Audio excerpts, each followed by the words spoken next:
to the flag of the United States of America, and to the republic for which it stands, one nation, under God, indivisible, with liberty and justice for all. I would like to advise those present that notice of this regular meeting of the Housing Authority of the City of Hoboken has been provided to the public in accordance with provisions of the Open Public Meeting Act. Notice of this regular board meeting of Thursday, May 8, 2025 was given by publication of the annual meeting notice of the authority with amendments as necessary, and was sent to the Star Ledger as a public notice on Wednesday, April 30th, 2025. As notification to the general public of the meeting, sent to the City Clerk of Hoboken on Wednesday, April 30th, 2025, with a copy of the agenda to be posted on the bulletin board in City Hall, Hoboken Library, and Hoboken Police Department, and posted on the Authority website on Wednesday, April 30th, 2024. April 30th, 2025. That's enough. I direct the minutes of this meeting to state that I have announced that adequate notice of this meeting has been given as required by the Open Public Meetings Act. Director, could you please call the... I'm sorry, what's it Call called? the roll call. No, the roll call, sorry. Wake me up. Dave Edwards? Here. Anthony Forbes? Present. Barbara Reyes? Here. Gene Rodriguez? Here. Michael Russo? James Sanford? Present. Erica Seitzman? Here. Director, you may start. Okay, thank you so much. I'm going to be doing my board report now. I would like to just note Lourdes isn't here with us tonight, and Sandy's out. They both had conflicts, so we're going to forge ahead without them. Capable staff is taking over. I do want to say that with great sorrow, all of us at the Housing Authority extend our deepest condolences to Luz Margie Marrero, whose son Danny tragically passed over this month. Luz is the Vice President of the Monroe Gardens Resident Council, an active RAB board member, and effective community representative, and has been a frequent speaker at our board meetings. And she's just a wonderful person. I didn't my report, but she is. I want Luz to know that she has our deepest sympathy and support in this tragic time for her family. Thank you, Mark. Maybe a moment of silence Sure. for Danny. Sure, absolutely.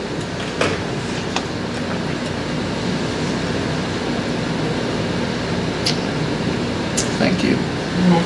Director, I just wanted to add before you continue that I actually saw Ms. Marrero on my way here, and she asked me to announce that her son's funeral arrangements will be next Thursday from 4 to 8 in Rivera's Funeral Home, and the repast will be here on Friday afternoon. Thank you. Could you just use the mic one? Just A little closer, you say? that'd be great. Sure Thank thing. you.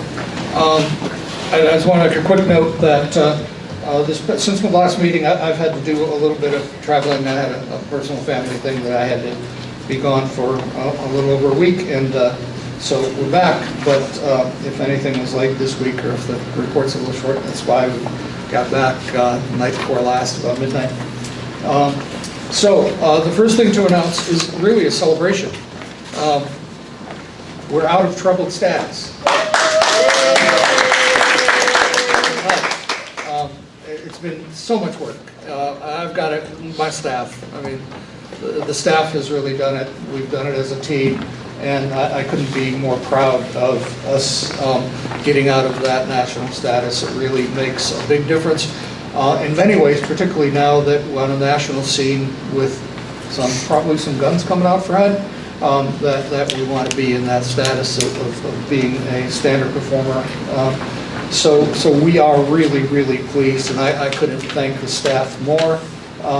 Most of the items in that trouble that were a huge list when I got here were actually resolved a number of years ago. The financial side of that troubled status, the management side of the troubled status, some other stuff was resolved a long time ago. But we really, really struggled with our buildings for two things. One is to really do better on that React/now Inspire inspections. So our scores are coming up on those. And then the real big thing that was holding us up was our occupancy rate. And with our new occupancy rate that we've maintained for really the last 4 or 5 months at 97, 98%, we finally reached that goal of 98% to HUD that allowed them to take us out of the troubled status. When I first got here, I did the workout plan with HUD. So we would meet with them regularly and check off what we've accomplished. And when I first wrote that workout plan, I put in there that in order to get out of troubled status, we should be at a 98% occupancy level. I could have put in 95, all right? But I gave us the higher standard, and they said, well, you put it in 5 years ago. So we finally got to 98%. Now, a 95% occupancy level is great in any housing industry, but holding us to 98% is really above and beyond. I think the New Jersey averages is right about 90%, 91%, and so we're really knocking the doors off of that. So I'm really proud of the staff, and thank you all for getting us there. Good stuff. National issues. That current national budget outlined by the administration would be clearly bad news. But we must remember that it's a proposed budget at this point. It still has got to go through Congress. Of course, many of us were really alarmed. We're seeing the news out there at the draconian cuts coming possibly in the next budget year for HUD. And we did go to a training in Atlantic City recently with the national FADA folks coming that came, and their message is to remember that 3/4 of the national budget is obligated and cannot be changed. So if you want to make draconian cuts, where are you going to go? You're going to go to HUD programs, transportation programs, things like that. So it won't be too surprising that in the next budget that we're looking at some major cuts as we go along. They don't have, as of 2 weeks ago, they don't have a real prediction on what those percentages might be. There's some articles in the paper that have come out on vouchers and come out on public housing, but we really don't know where they're going to go yet. I would think that, and I think nationally they think things like the CDBG program that's helped us so much will probably be gone. There'll probably be a push toward no more new vouchers, probably a reduction in admin fees on vouchers and maybe rent levels that in Hoboken would really hurt us because we don't want to have to reduce the levels because no one will be able to get an apartment in Hoboken. So that's the fight we got over the coming months. We are going to a national conference starting next week, which is FADA's bigger conference. I'm sorry, which is what conference? FADA, PHADA. And we should have more news when we get back from that on what the professionals in DC think is going to happen when the budget gets resolved. So that's our news with that. With the cancellation of our tech assistance grant, we haven't as yet seen huge cuts. We wouldn't experience any earlier than next September, which is when the current budget year expires. But then after that, all bets are kind of off. We are still looking clearly to continue with our Housing for Hoboken project. There's no reason to stop. We believe that going over to a Section 8 rather than a Section 9 public housing for our properties will put us in a better position. And if there aren't draconian cuts to those rent levels, our project will survive. So we're moving ahead, and we'll see what happens during fall and winter is when we're going to have to step back and evaluate. So with our tech assistance gone, We are talking to some financial advisors and working out an RFP to bring on our own financial advisor, since they took that service away from HUD. HUD took that service away from us. We still have no idea on how changes in immigration, DEI, or English as a national language policies might affect us. They haven't put out any guidance on that so far. On other things, our physical inspections have taken place from HUD, have taken place at Harrison, Adams, Monroe, and Andrew Jackson over the past few weeks. This has kept our maintenance staff very focused and busy. When the inspectors come in, they get busy. There are no final results yet, but I'm going to go as far as to say preliminary indications are pointing to an improvement over prior years. So we will be in touch with you as we know our final scores. I think at our next meeting we should have at least one final score. It takes them about 45 days until the scores become final. So we will be able to report back on that. I would like to note to residents that these are HUD inspections. They're mandatory. We have no say on when they come. We have no say on what units they go to. We put out a general notice to... Guys, I'm sorry, if you have a phone, could you please put it on She's trying to Wi-Fi? get it. She's trying to get Thank it. you. Okay. You got it, Jim? No problem. So we do not know until the inspector shows up in the morning what units they're going to go to. So we put out the general notice to everyone saying, you might get inspected, inspections are coming, and then they come and tell us, here's the 30, 40 apartments we're going to inspect. And so I know it's aggravating sometimes because residents don't know, we can't say for sure, but at least understand when we put out the notice, you may be chosen, so be ready. So that's where we are on that. I know that's aggravating and difficult for some folks that are working and they got to take care of their kids. And are they going to come and inspect my unit or not? Again, know that we have no control over that. We follow orders on that one. Our Hoboken Housing Forward update. I will say that the city's proceeding with the environmental review, known as Part 58. We've been working with the city, and I don't know, Frank, you don't have too much news this time. I think next month we hope to have some movement. So we're very close, yeah. but it won't be until next month when we'll have some. The microphone's now working.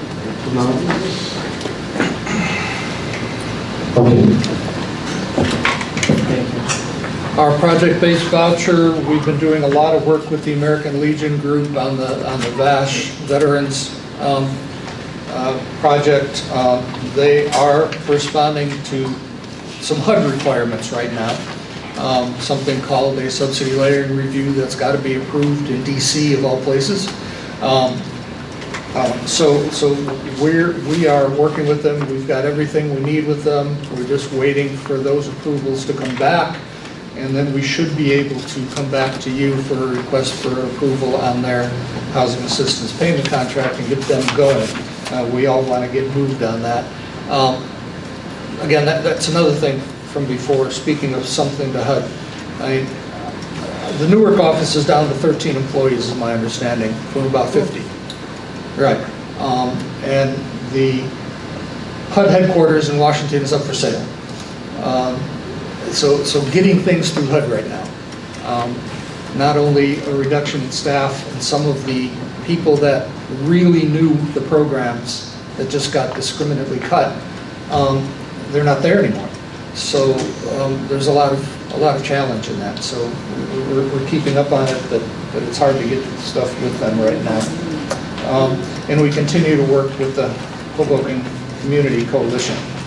On resident meetings, our RAB board is scheduled for next week, May 13th. I continue to meet with residents on a personal basis. Please, residents, feel free to reach out to your manager, to maintenance, to Ms. Villafane, who's our new director of management, who also couldn't be here tonight. And if an issue is not resolved, again, feel free to reach out to me. I am always available. We were talking before the meeting, if there's issues that aren't getting resolved, feel free to drop me a note, drop me a call, drop me a text. I'll always be there for you. Special capital projects, the defensible space fencing is almost done. It's really close, and that's that fencing at Andrew Jackson Gardens that we put in. They are just waiting now for some mechanical equipment related to the card reading access points, and that project will be done. I should, parenthetically, I have had at least 2 police officers that are on the beat come up to me and say thank you, that they're working, that defensible space idea, that a number of the places that the guys and ladies used to hide, they can't hide anymore because they can't get out because there's one way in, so they don't want to be there, and that's really great. So that's coming along nicely. Our courtyard improvements and fencing is about 90% complete on the courtyard. They have been having some issues with the sewer connection through the Hudson sewer company. What do they call it? Hudson Sewer. Hudson Sewage? North Hudson Sewer. North Hudson Sewer, right. So, and it's a connection, and if you go by the courtyard, you'll see that there's holes dug in there, and they've got the concrete containers that are buried, and they're working with the architects, engineers, and the contractor to get the final approval on just hooking up that equipment. And so that's what's delaying it right now. Do we have any idea how long that's going to take? It's not going to take long once the approvals are done. We're hoping another 30 days, but I'm awfully optimistic about that. Because if you look, 75% or 80% of the pavers are in. They're looking good, but it's just waiting for that final hookup with the city. And I don't know all of the grimy details, but we all do know Hoboken's sewer system, which is always difficult. So they're working on it. It's moving along. We're comfortable that they're doing what they should do, but we've got to hang in there on that one. Security camera installation on each floor and rooftop at Harrison is complete. Hallway and stairwell is complete. Exterior door replacement, 6 of the 7 doors are done. Last meeting, you did approve that 7th door that we needed to change. So they have ordered that 7th door, and it should be done very quickly. The scope of work for our new rodent resident trash collection system. That doesn't mean our residents are rodents. It means rodent resistant trash collection system. We're working with the city and just finalizing the scope of work on that. We're almost done, and we'll be going out for pricing, we hope, this month. I can't wait, because those are nice. You're going to notice a difference with that trash collection We system. need it. You do, Yes. you do. Hopefully stop the carting. Management staff has been consumed with our non-payment eviction issues, repayment agreements, HUD inspections, file maintenance, not to mention our auditors arrived this past week, if we didn't have enough to do, and they will be auditing for the fiscal year ending 9/30/24. So they've been in our offices going through files and going through financial and tenant files, so we're working with them now. I hate to go on too much of a limb again, but I will say that preliminary looks good. Looks like it's Much better. Much better. So we'll see. The auditor came up to me last night before he left and said, wow, you guys have really made a difference this year. So we'll see. I'm not going to, until it comes to you.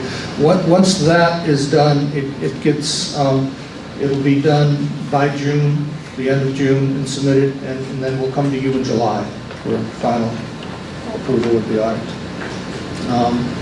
Final planning for our parking reconfiguration is underway.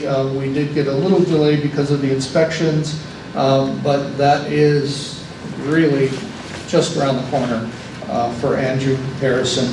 We are going to have a parking number for each parking space, and everyone will be assigned a number. We have begun our program to address the issue of dogs on our site. We have sent out notices to to the residents, all pets must be registered. A letter has been delivered asking residents to declare any pets they have. We have obtained a list of dogs that are on our property and licensed through the city. We are stepping up camera viewing, and we have sent out quite a few notices already, which is again our first step. Notice 1, Notice 2, Notice 3, when we find folks on cameras. So it takes a bit, but it's moving forward.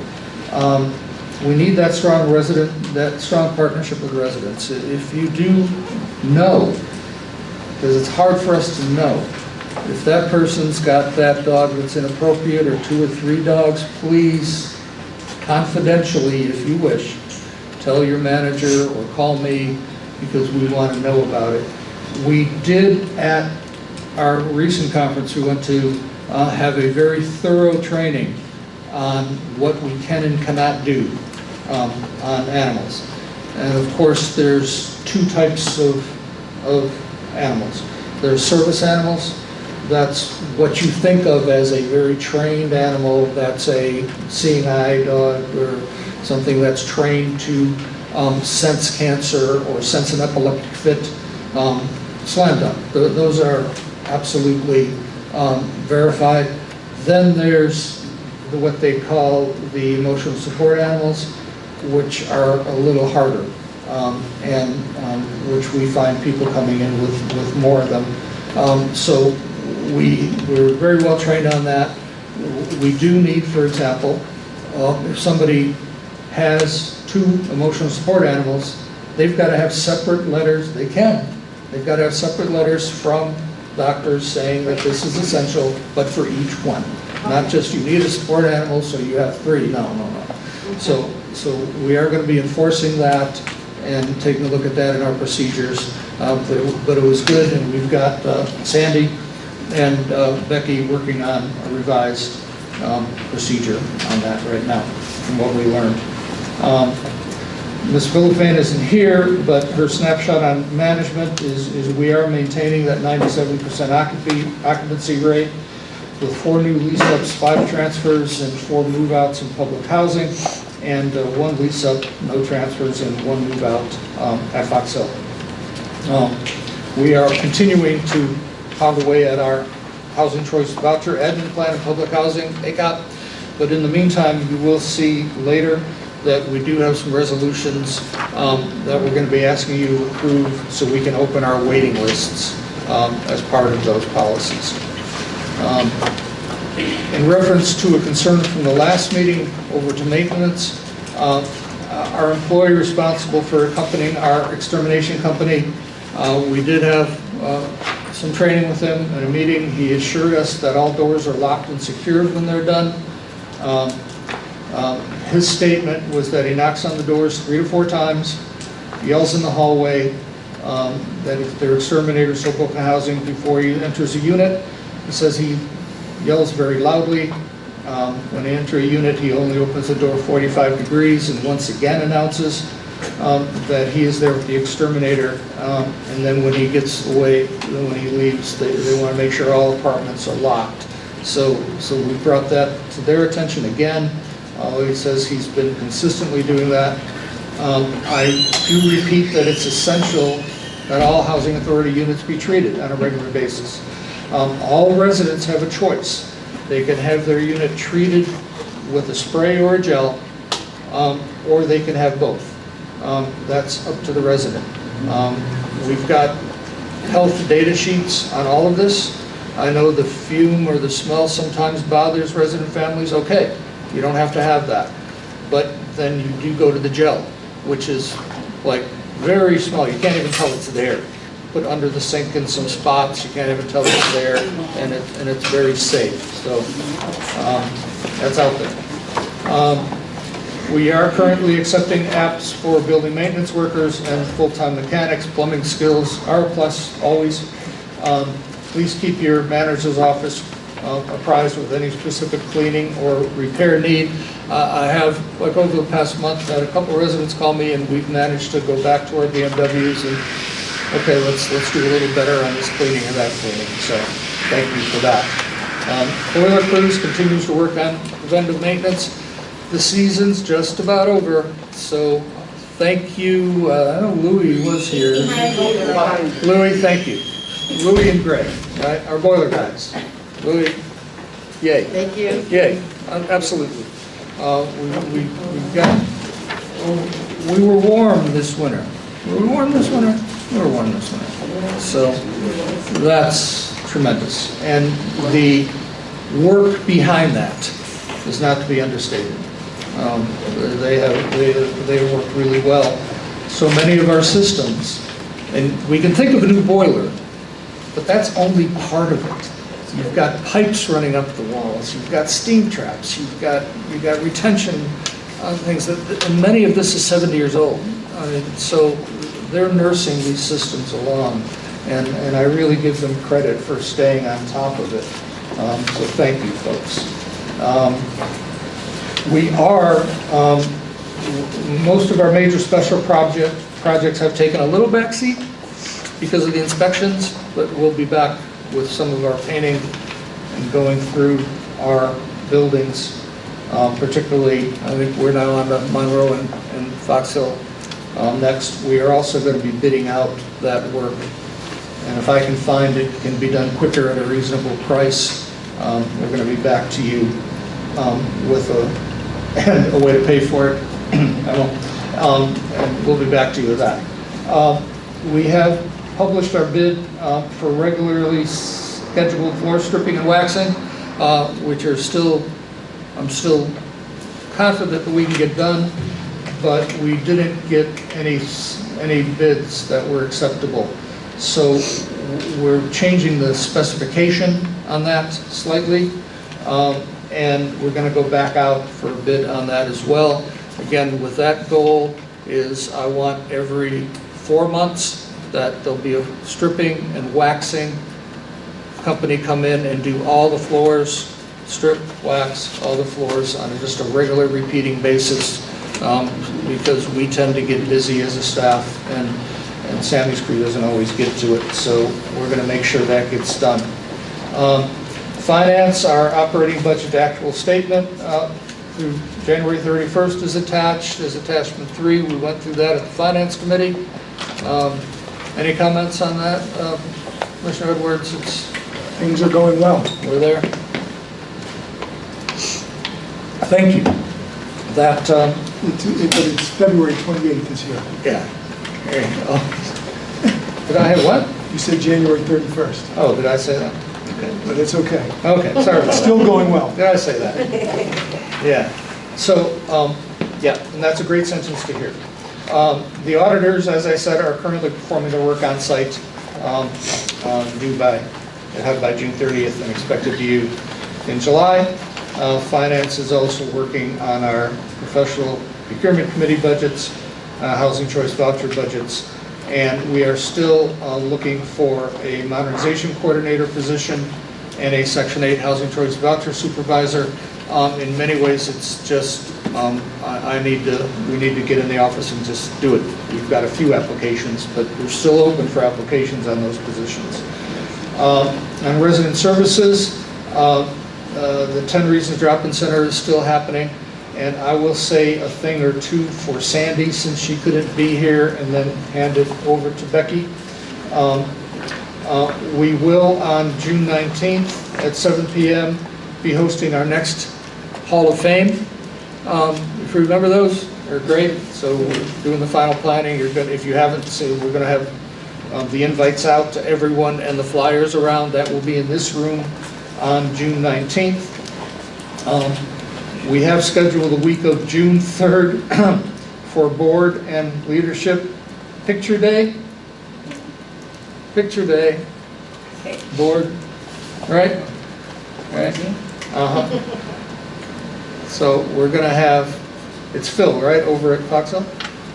Phil, who's, did folks get to see his stuff at the Historical Museum?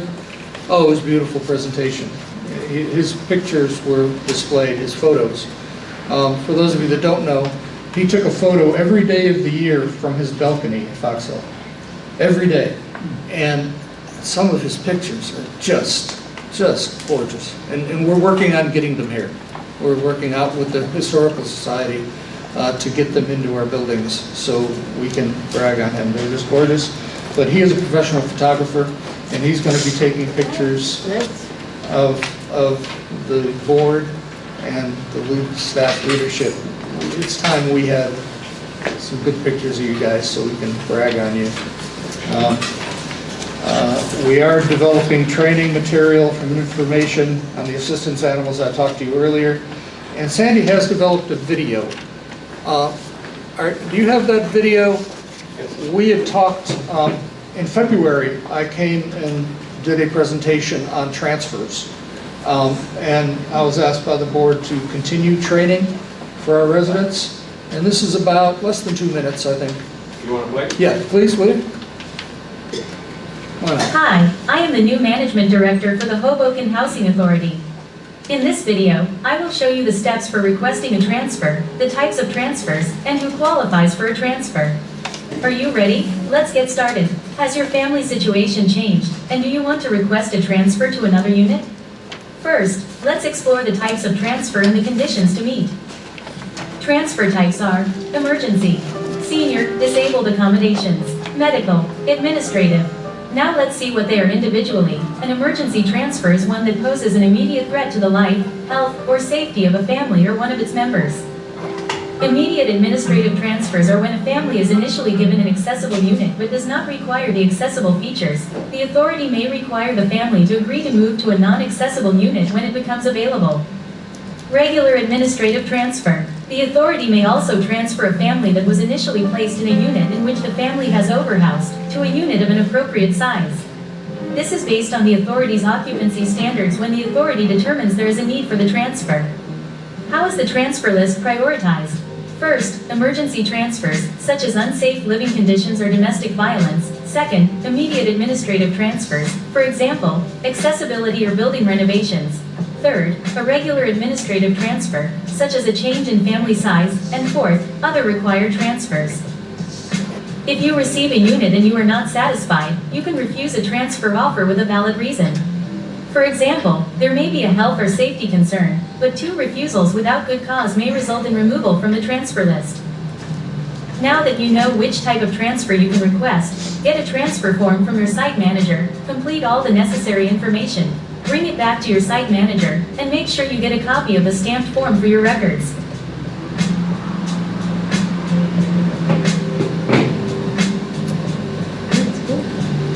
So that's the first from the Housing Authority Film Production Company, which is Sandy. And our next, we're gonna go to the pet policies next.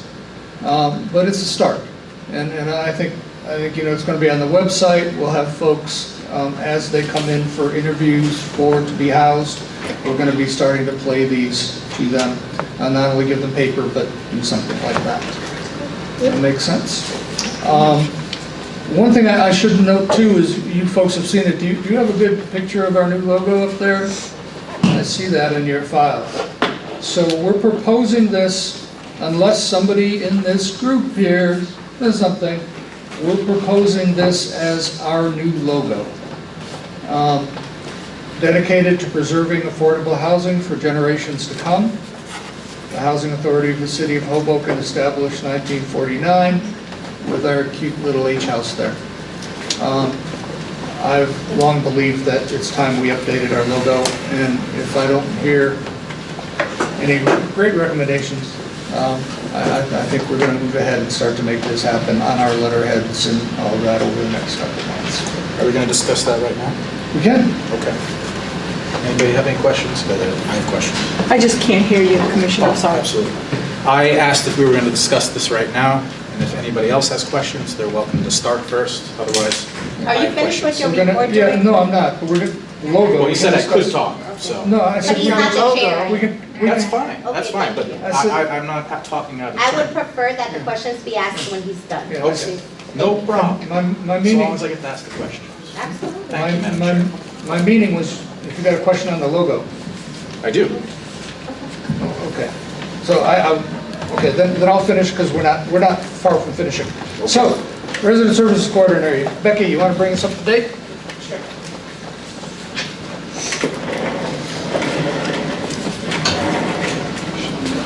Hi, Becky Espinoza, ESPN analyst. Okay, so I created a little slide for you guys. Sometimes it's better to have a visual. So we're going on to the next page. All right, this is what we have going on in our elderly disabled buildings. These are all the programs. Next page. So for Monroe Gardens, we have a regularly scheduled bingo, pastoral care, food pantry every other Friday. Dr. Bodissima, he comes out about once a month. Pastoral care on Sundays, Battalion blood drive, and the senior game day hosted by Hopes. Next page. Okay, so Adams Gardens, bingo every Thursday, monthly birthday celebrations, Dr. Bodissima as well, and senior game day on the 20th.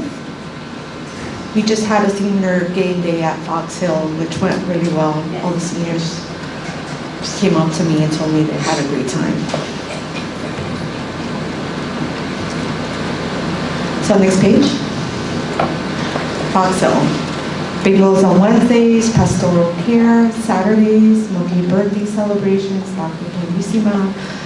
Movie night, Fridays, the senior, Fox Hill loves movie nights. They just finished watching The Avengers last Friday.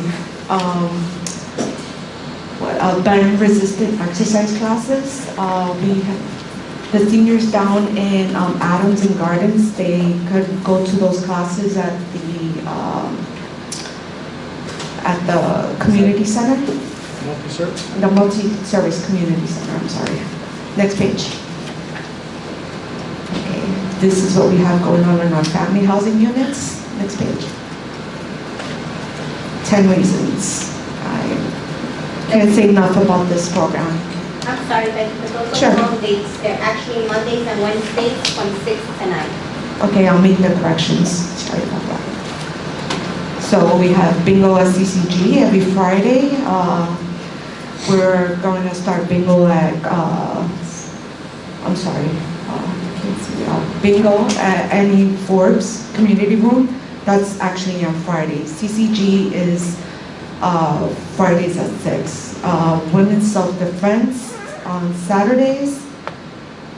Homework help, karate program, guitar lessons, Girls in Gear, Inheritance Theater Project. That's all for the kids. Next page. These are some things that I'm working on. Father's Day senior luncheons. Southwest Festival is coming up. I'm working on that. The yearly summer trip is coming up, Clementine Park. I'm trying to get a date for that one. I'm working on getting buses and stuff. We just finished the Mother's Day luncheons yesterday, today, and tomorrow. Everybody had a great time. Today was Fox Hill. Yesterday was Monroe Gardens, and I think that's pretty much it for resident services. I was kind of remiss, my report too, just to tag on to that, the Southwest Festival. It's huge, June 7th. Yes. So it's actually coming before our next board meeting, and I think it's being spearheaded by Councilman Rennes. And I think Community Lifestyle. Community Lifestyles is involved, we're partnering. Yeah, I should put in my report, but that's exciting because that's just fun. So June 7th, come on down and celebrate with us. Thank you, guys. Thank you. And that is the end of my report. Thank you. Okay, I think any other questions or concerns now regarding the report? Commissioner Stanford? Yes, does anybody else have any questions? Otherwise, Well, we do, but we would like, so I can continue? yes, you can. Thank you. So let's just start with the logo since that was just recently brought up. Who designed the logo? It was kind of an effort with, I think, Sandy, Frank had some involvement, and we just passed it around at some of our staff meetings and tweaked this and tweaked that and made it from there. We had a couple of versions that we voted on, and the two top that came up we're very close, so we kind of just merged the two images together to come up with the whole thing. Do you still have those other versions? Yeah. Can you share those other versions? Yeah, like do a request to me, we'll get them over. Yeah, will it take 2 weeks?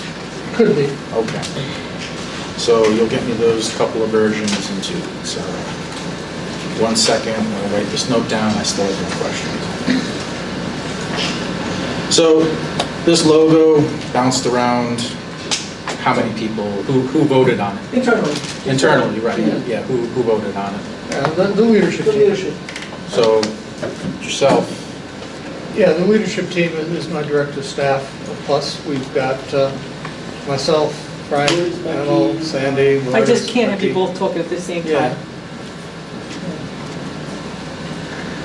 Okay. And we have a leadership meeting every week that we get together and go through issues. And how did the logo change start? Who requested it? I did. Around what time? About 10 in the morning, because that's when our team meets. Well, are you being flippant? No, you asked me what time.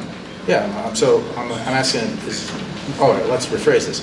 Around what time of the year, like, was it a few months ago, a few weeks ago? Oh, a couple years ago. A couple of years ago. We've been bouncing this around for a while that I've wanted a logo change.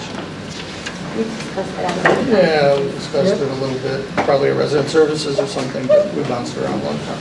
Okay. And when did you start implementing this change? It's not fully implemented yet. We've thrown up like tonight. I've seen it tonight. Yeah. I've seen it on the Facebook page. Yeah, there I've might seen be it- an older version on the Facebook, that was on the Facebook page for a while, but we haven't made it everywhere yet. And how did you come up with the wording? I'm curious about the wording. I mean, it says dedicated to preserving affordable housing for generations to come. How did you come up with that wording? Well, we got together and thought that that was an appropriate goal, mission, value statement for us. And that was entirely within the leadership team, or did any members of the board contribute to the No, it wording? was the leadership team. Did anybody from That was a great statement, by the way. Thank you. Great statement. did anybody from outside of the authority contribute to the wording of the logo? No. So why affordable housing? How did you come up with that phrase?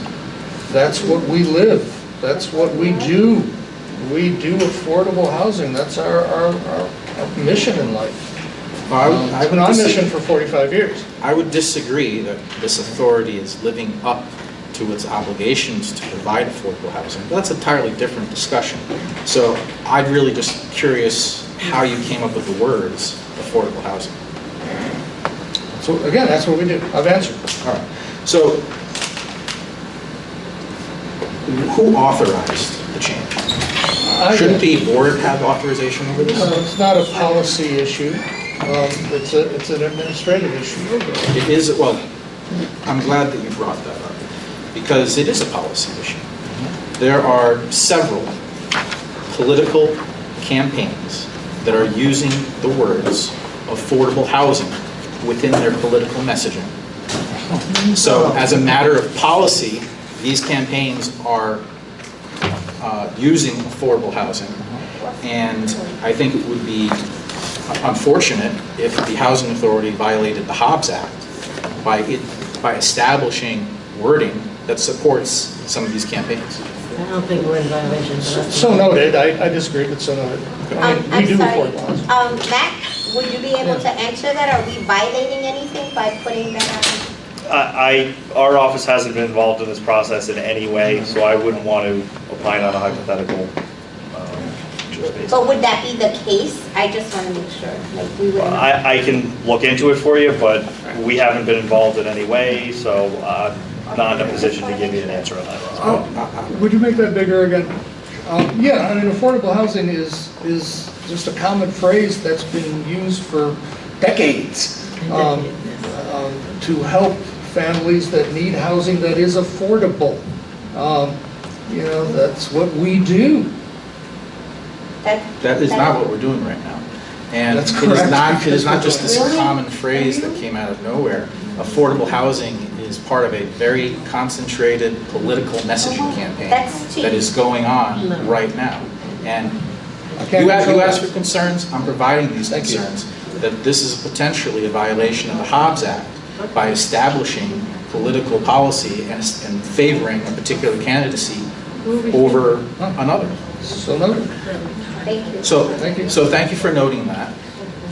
I'd like to make a motion to change or return to the previous logo and have this matter reviewed by legal to avoid any potential issues with the Hobbs Act. There's a motion on the floor. Would anyone like to second? Thank you. Moving forward. Can I say one thing here? I'm just looking at the Hoboken Housing Authority website, and the information there, I believe, has been there for years.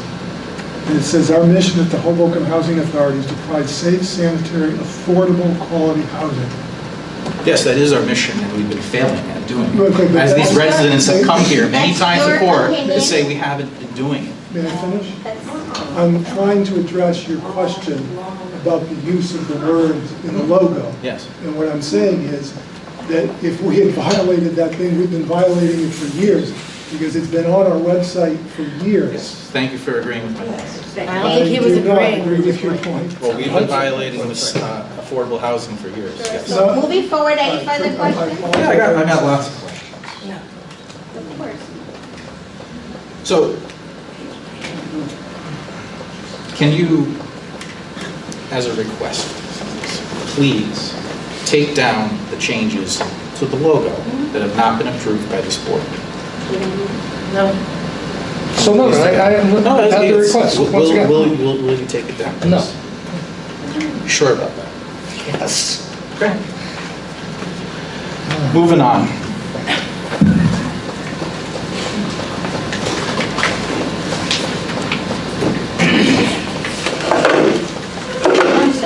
We don't have all night.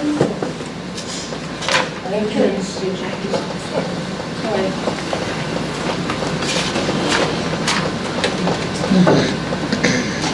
Earlier in your report, on page 1, you had mentioned the challenges that all housing authorities, but for our housing authority, we are facing from the current ongoings in Washington. Can you help the public and help the board to understand, like, what are those immediate challenges facing our housing authority right now? I think in my report, I noted that HUD had taken away our technical assistance I'm sorry, funding. Technical assistance funding. And I also noted that this budget lasts until September, so we're good. But the problem will be when the new budgets are approved through Congress for the next fiscal year. I said all that. Those are our challenges, and we just don't know. We don't know yet what funding levels those are going to be. Okay. Is there a spectrum that you could advise the board? Are we looking at a potential shortfall in funding? If they were to come in and half our funding, we would have to go into reserves. It's just, I mean, that's obvious, right? I mean, Earlier you had mentioned the HHA redevelopment plan and how, regardless of what these issues would be, is it fair to say your recommendation to the board would be to continue with the HHA redevelopment plan? absolutely. And when you were making those comments, do you remember mentioning Section 8 versus Section 9? Yes. Okay. Can you, so right now, are we in the Section 9 option for Yes. redevelopment? Why not Section 8? Is it possible that we could save money or change so that our funding can be more affordable, so we don't have to dip into our reserves? Would Section 8 allow us to do that? Well, it's one of the reasons that we are doing our redevelopment. The redevelopment is possible is because it brings us to a Section 8 platform. That's what we want to do. That's our proposal. to go to Section 8, because it's a possibility of getting more revenue and higher rents and paying for the redevelopment. The history of Section 9 public housing funding has been reduction, reduction, reduction, reduction, if you take a look at the history. And one of the things of the history of Section 8 so far has been it's gone up every year. So it would be advantageous for us to go over to the Section 8 platform. And that's what we are going to be trying to do through the RAD program and through our redevelopment. Is there a cheaper alternative or a more affordable housing alternative than Section 8 or Section 9? None that I know of that we could do.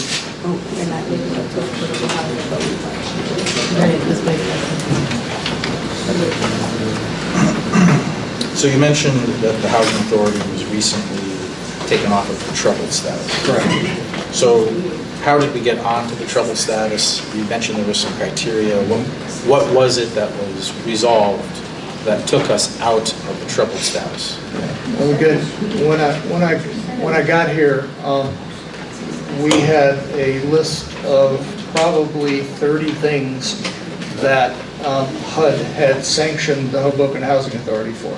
Was this previous to you? Yeah, that was previous to me. And so when I walked in the door, one of the first things that HUD said is we need to sit down and do a workout plan because the previous administrations here didn't abide by a workout plan. So we did do, my first year here, a workout plan with HUD, and we have been getting things off and completing things in that working plan ever since. So the workout plan that you created with HUD, is that I'm sorry, available? that you created with The them? workout plan that you created with HUD, is that available? Yeah, we could get it to you. Just give it to me in writing. We'll get it So over I to will you. request that, and I guess it'll take 2 weeks. Well, it'll take the time that's, if not shorter, but I do have a maximum time to respond to you according to our policy. It's not always 2 weeks. It is always 2 weeks, or more, actually. Well, it's Sometimes you completely forget to do it. It Okay, is- can we stay on the it is task? working. Oh, absolutely. Thank you. Working days. So, let's see.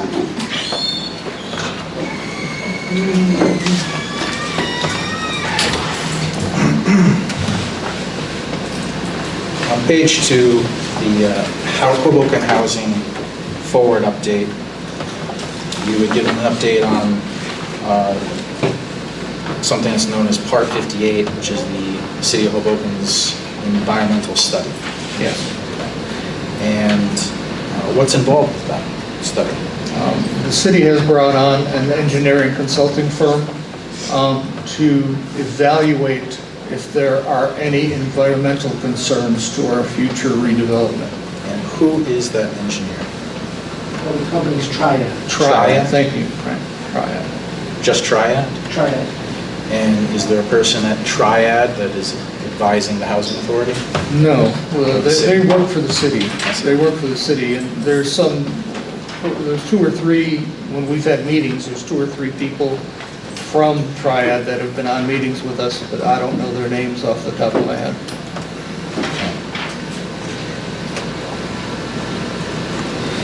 And if I remember or heard Frank's comments earlier, is it the goal of to have this reviewed by the City Council and then before the authority to vote upon in June or July?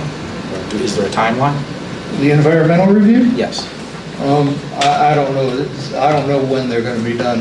We just don't know. Yeah, that will take a really long time, it's there. past the Yeah. NBA, past everything, that'll take a long time. Okay.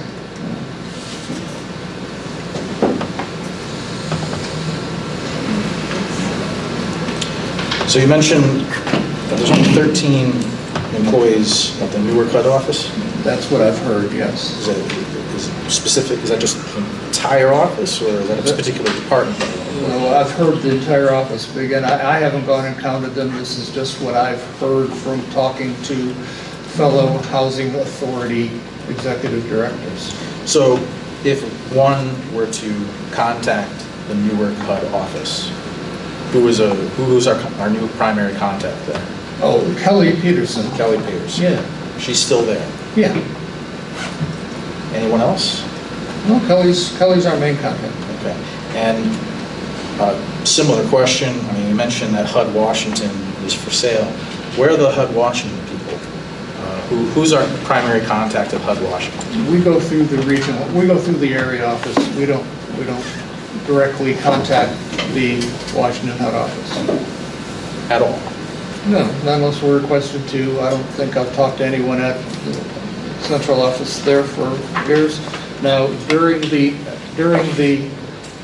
technical assistance period, we did have Ellis, Wilson, and Reed. That was our contact during that period. I honestly do not know what relationship we're going to have continuing, but we will find out soon, I think. Well, that was going to be my next question. Is Mr. Wilson Henry still associated with this redevelopment project? I believe for the moment he is, but I don't know what the future is. Okay. And you mentioned that instead of speaking with HUD Washington, you've been going through the regional office. What's the name of the regional office again? The Newark office. No, I'm sorry, the local office is what The local office is Newark. Newark. Yeah. Right. Yeah. And the regional office? There is a regional office in New York, but I don't communicate with them either. You don't communicate with them? No. So really, it's just Kelly Peterson at the moment? Yeah. Okay. Do you have Kelly's information handy right now? No. Can you get me that information? Of course. Okay. You could also find it on the website. Yeah, it's easily found. They're all there, on the HUD website. I'm going to request that in writing, just to make sure it gets done. Good. Oh, yeah, absolutely.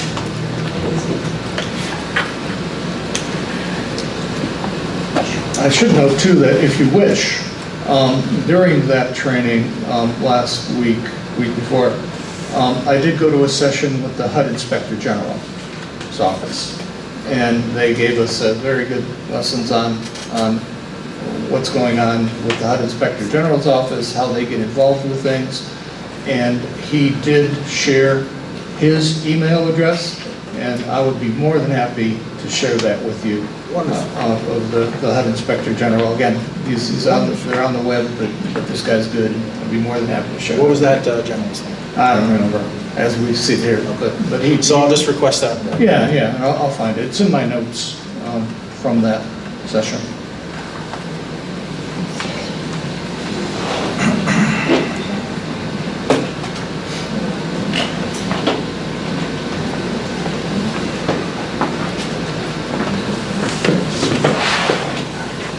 Just finishing up some notes. Anybody else have any questions?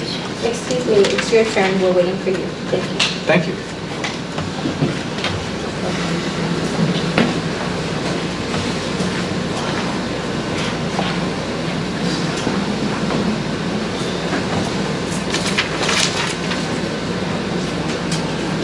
So, still on the Hoboken Housing Forward update,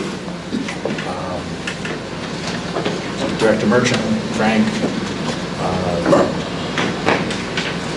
we're focusing negotiations on the Master Development Agreement with RPM. And I received a copy of that agreement on May 2nd or May 3rd. That's right. Right? So I then received a communication today that MDA has been pulled from the agenda and we're not voting. Correct. Why are we not voting? We still have some I's to dot, T's to cross with RPM, and so they were reviewing it, we're reviewing it. We found some things we might want to change, so we decided that we just pull it and come back next month. So what are those things that you want to change? That, I think, would be confidential information in a contract negotiation, and the only way I discuss them with the board would be in a closed session. Okay. A motion to go into closed session to discuss the NDA negotiations with RPM. Motion. Is there a motion? I'm sorry. Just made a motion. Yeah. Is there a second? Can I please ask Erica, would you like to second the motion? I asked and no one answered. Well, I don't I'm need you to repeat what I'm saying, Well, Commissioner it's Sanford. okay, it's okay. Okay? I'm Thank asking, you. I So can can we ask, stick to your questions, well, I can please? ask for a second reconsideration. Commissioner Edwards, would you You've asked for second the 3 motion? reconsiderations at this point. Madam Chair, So would you could second we the please motion? move forward? Would you please second the motion? No, absolutely not. Commissioner Rodriguez, would you consider seconding the motion? Commissioner Edwards, I didn't hear you. Would you consider You seconding the are motion? not the secretary. I am going to I'm be not. very I'm a clear with commissioner. this. You are not the secretary, and you not. are also not the board chair. And to be quite I honest know, with that's you, correct. I am sick and tired of you coming here month after month and trying to undermine my authority. Is it because I'm a woman? Is that it? Is that why you are consistently doing this to me? Because I'm honestly sick and tired of it. Because I don't see you speak to any other individual, or any other commissioner, or any other male commissioner or male in the way that you speak and disrespect me consistently month after month. Madam Chair, So now, could we please move forward with your questions? well, I would like to answer your question. No, I didn't have a question. I'm telling you Just ask how the I question. feel. Could we please move on with your questions, or we will move forward with the other representatives who may have any questions? Madam Chair. Again, do you have a question for the director regarding the monthly report? Okay, so you may continue with your report. Thank So you. did the motion fail? It absolutely did the first time I asked. I'd like to make a motion for reconsideration. Is there is there a second? There is not a second. Moving forward, I'd just like to say that it's very hard for this government official to provide oversight over this redevelopment plan. And I would really request from my colleagues the opportunity to discuss the negotiations in private as council has suggested. you have asked that twice. Your motion has failed twice. We will move forward. If you have no further questions and there is another commissioner that would like to ask the director questions, now is the time. Do you have another question regarding something else? I do have questions on... Okay, so could we move forward, please? Thank you. I will. Thank you. Thank you. Thank you. You're very welcome. So, with RPM, the draft that I received,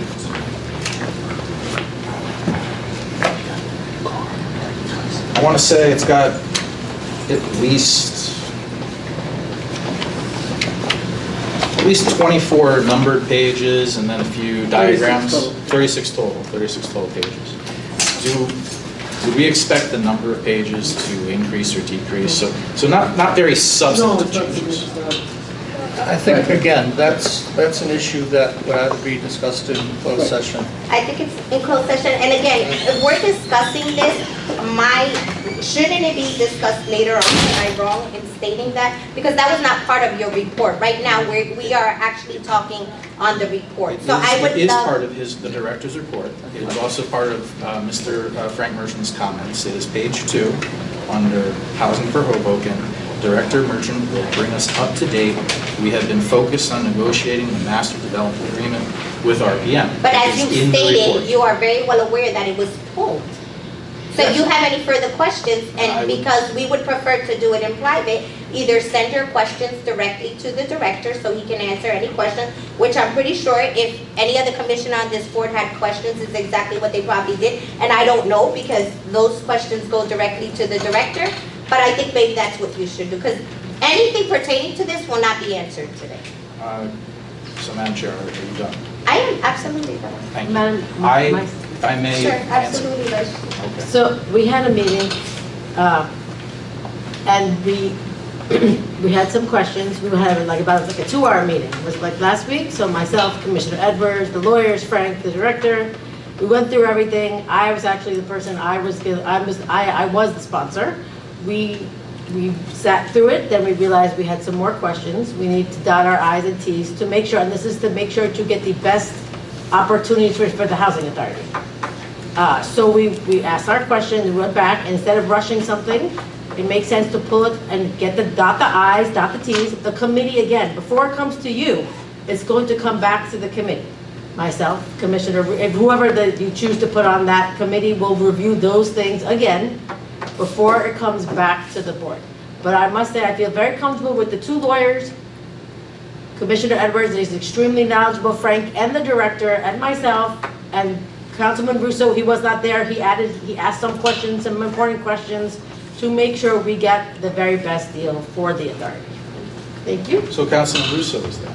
He's on the committee. He's on the committee. Was he at the meeting?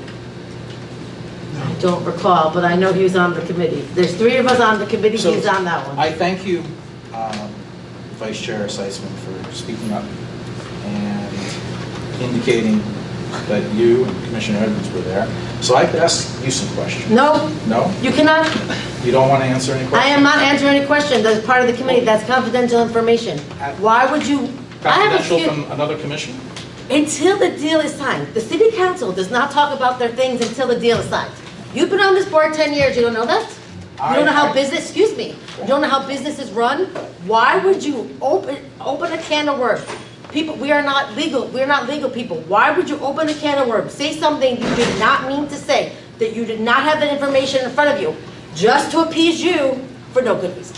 And you know what? I'm not doing it. So move on. Thank you. Are you done? Okay. I am done. Madam Chair, yes, I've been on this board for 10 years. I'm well aware of many of our policies, and one of the absolute core foundations of the board is that our business is conducted openly. I'll wait. Yes, our business is conducted openly, Excuse me, I'm not reading. I yours. wasn't done Sorry, you don't speaking. have no access, it's a public meeting. Sorry. So I was just Shut interrupted. your phone off? So- Shut your phone off? Oh, shit, I'm sorry. I would like to finish my point, which is that a core foundation of our meetings is that the business of the authority is conducted in public. So everything that we're doing is here in public. As somebody as a commissioner, you should know better. Why should I know better? Why would I risk $1 billion deal to protect our houses? I have a question. When's the last time you went into a resident's apartment? When is the last time you did something except disrupt the board and call us corrupt? How about you come down and come to any of our events and meet with the residents and see the mold, see the issues that we've been trying to fix? This redevelopment will fix these issues. If we had a magic wand and we could have fixed it ourselves, we would have fixed it years ago. I am not done. There is a process and procedure for this. This is part of the process and procedure. So please tell us what we are not doing in public, what have we not informed the public of, what we are hiding, how we are hiding it, and what we are trying to do to not make it better for our residents. We don't have a magic wand. We have to follow the government regulations. That is why the teams that set forth included the city, included HUD regulations, everybody together, step by step, to make sure the redevelopment happens. Moving forward. Okay, so you asked many questions of me, and I'd like to answer a few of them. Starting with the last time I was in a resident's apartment, was to help that resident avoid eviction. I'm sorry, Avoid eviction. And unfortunately, it was a very unfortunate ending. I believe that person is no longer with the authority, or a resident of the authority. So that was the last time that I was here trying to help somebody avoid. And how many years ago was that? I don't remember exactly. Exactly. But- Because when you help people on a daily basis, you never forget them. Well, I'm helping on a daily basis. Okay. No, you're not. Yeah, this entire redevelopment plan, as it has been created, for lack of a better word at this time, is wrong for everybody, for the board, for the authority, for the residents. This entire redevelopment plan is a sham, and it is going to hurt everyone.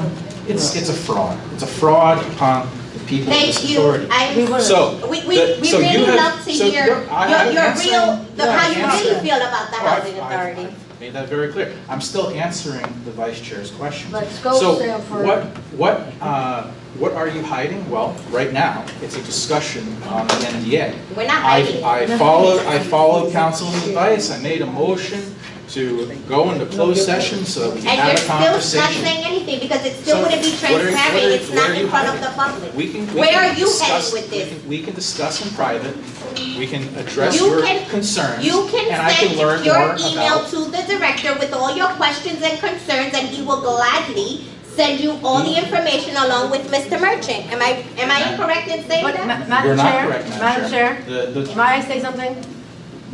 We want an award in October. So it is your opinion that this redevelopment is corrupt and everything else. But we won an award by the state, and many people went into that, much work went into that. So if we were so bad, how could it see 50 people's eyes? So that is your opinion. Which That is award? not the opinion of the authority and of the state, Which the award? county, and the federal government. Which award? Which award was that? Madam Chair, you were there, you forgot accepted the the award on our behalf? The Well, NJ Growth, It was correct. highly forgettable. It was the NJ Growth, and The as a NJ Growth. resident here, Okay. and I know that you don't Interesting. respect many people right here on this board, but you will have to respect me, because other than the chairwoman, I'm a resident here, right? And you just sitting here stating what you just said proves to us why you don't belong on this board. You're sitting here saying it's a sham, it's this, and then month after month you say how we're not doing our job, how we have our residents living. How do you think we're gonna fix it? How do you think we're gonna fix it if we can't redevelop it? Madam Chair, we're not going to fix it by building on a corrupt foundation.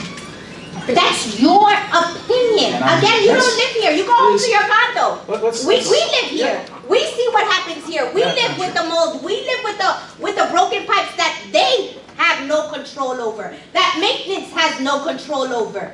Madam Chair, you're absolutely correct. It is my professional opinion.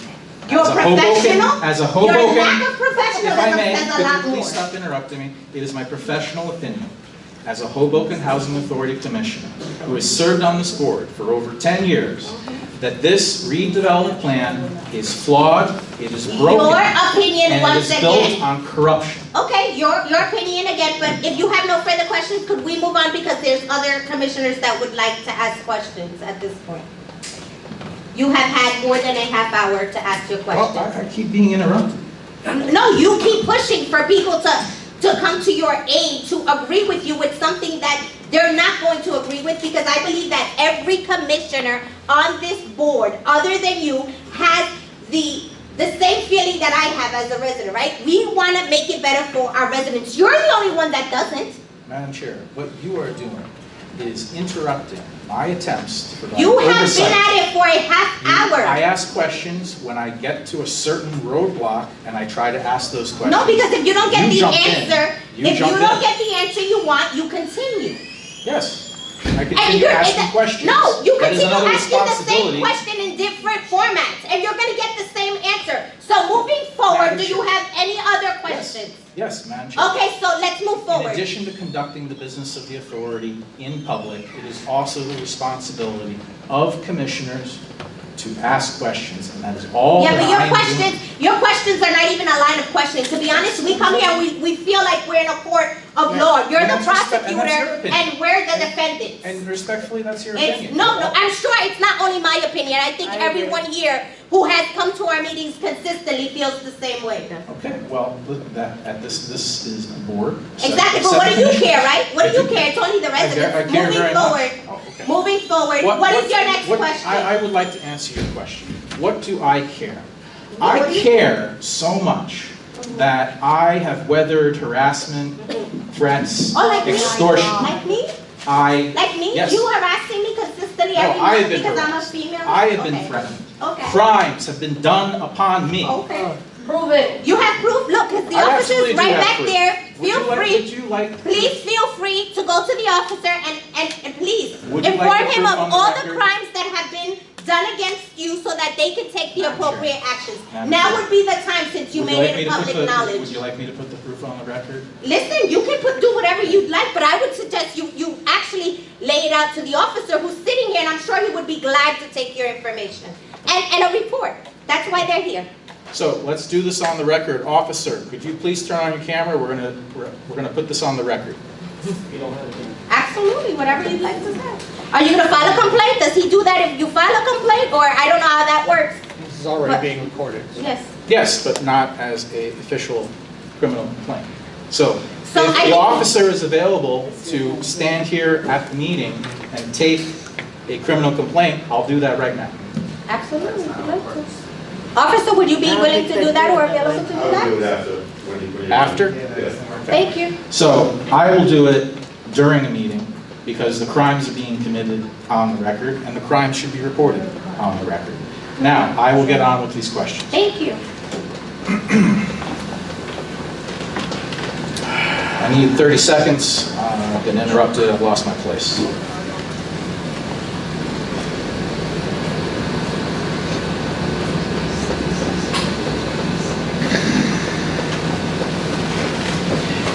So, from the RPM draft that was given to me, page 17. Commissioner, section C. I'll just advise you that if you're going to start citing specific language from a draft MDA that is part of ongoing negotiations, that should be discussed in closed session. You've already been advised of that by the executive director.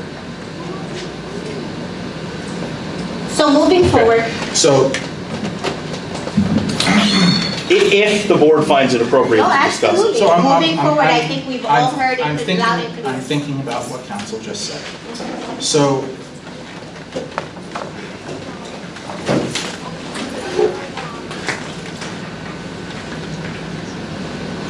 at this time, I would just like to advise Frank and the director, council, that based upon what this commissioner has seen, in my professional opinion, this agreement, this MDA, is in violation of New Jersey state law and possibly federal law. And I would really like to go into closed session to discuss those concerns. So I'd like to make another motion. A motion's on the floor. Is there a second? There's no second. Moving forward.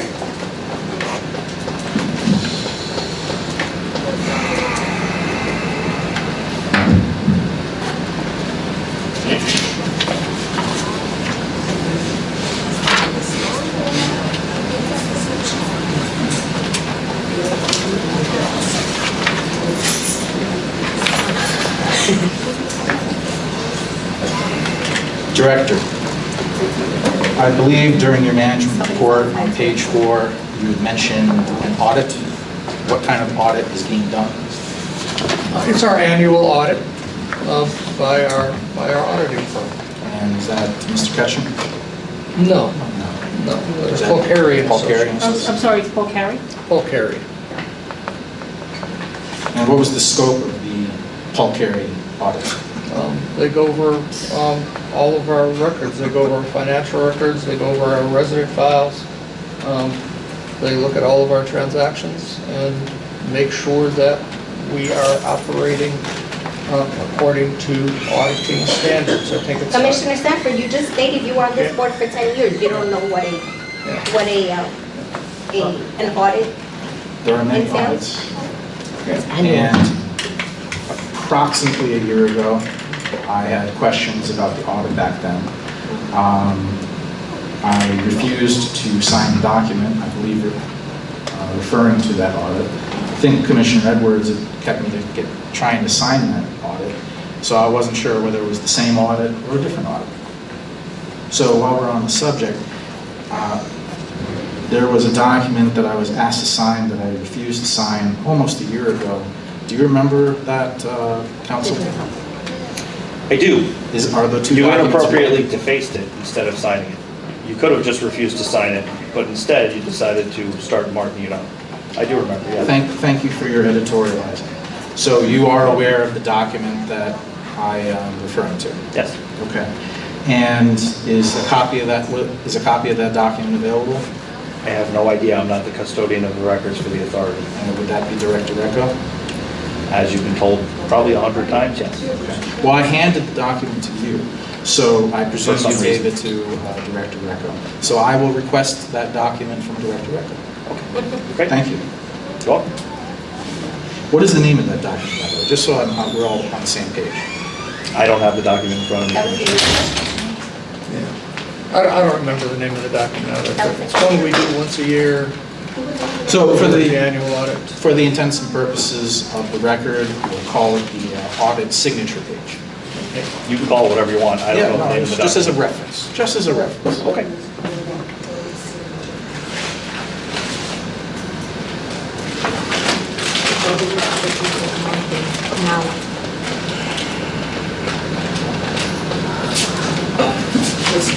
So, within the, I guess, confines, the restrictions that I find myself in with asking questions about the RPM MDA, Council, could you help me to understand, what can I ask? Can I ask anything that's been publicly presented?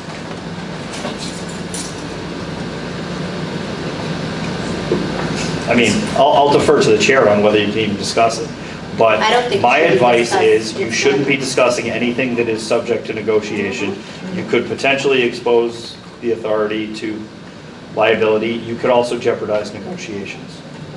Thank you. You've been told that that is one of the justifiable reasons for going into closed session. You've made a motion to go into closed session, and there's not a second, so the motion failed. So,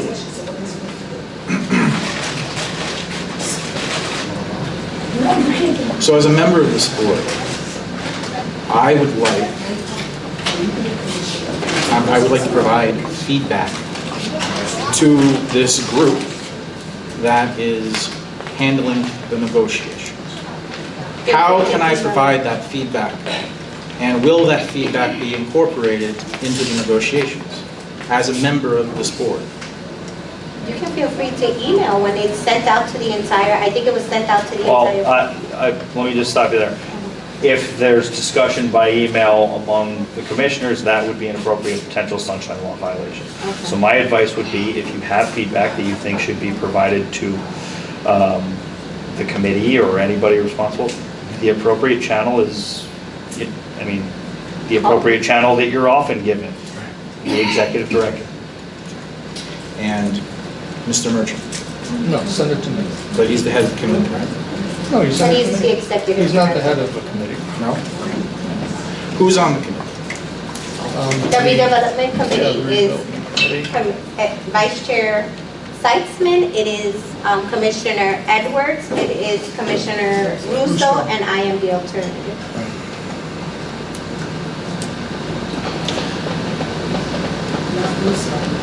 Would it be possible for me to be appointed to this committee, Madam Chair? It may be. Okay. May I request that you appoint me? I will take it into consideration. Okay. So I will direct questions regarding feedback from this government official, this commissioner, to Director Echo regarding the NDA negotiations for RPM. Thank you. Thank you. So, is there any questions from the commissioners? Because I have a few questions I'd like to ask. Director, first of all, I wanted to say I am extremely proud of not only your leadership, but your team, because without all the hard work that they have done to get us out of the troubled status, this would not have happened. And I know we've been here for years, and I personally see it. I probably visit the office more than many of the commissioners here. So I see all the hard work, not only that you and Frank do, but that the managers are doing and the staff in the offices are doing. So, and maintenance, I can't, yes, I have my little things that I do call out, but everybody knows me. So I just want to say I'm extremely proud of the work that you guys are doing. And as chair, I just want you to make sure you bring that back to your staff and let them know that although we're not involved in the day-to-day, I personally see it. I'm not speaking for the entire board. I personally see it and I appreciate it. Thank I you. second that. Thank you, So, Chairman. I also wanted to talk about, I also wanted to give a kudos to Sergeant Collins and his team for the amazing work that they have been doing and that has been done and more recently has been done. So as a resident, I want to say thank you because what you guys are doing are helping the residents down here. And I know that many of you guys many times police are not looked at in a good light, right? Because of the work that you're done. And I know it's a hard job to do. But raising children here in the Housing Authority is probably one of the hardest things that you have to do as a mother. And seeing the hard work that you guys do day in and day out, and getting the individuals that are causing problems in our community means a lot. It means a lot to me anyway, as a mom. So thank you, and I'm pretty sure that you have many residents that feel the same way about it. So thank you. I also wanted, I do have some questions concerning the, I'm sorry, let me try to go fast through this. But I wanted to say that 10 Reasons had 16 individuals go through this month. Wow. 216 children from the ages of 5 to adults, youth, I'm 21.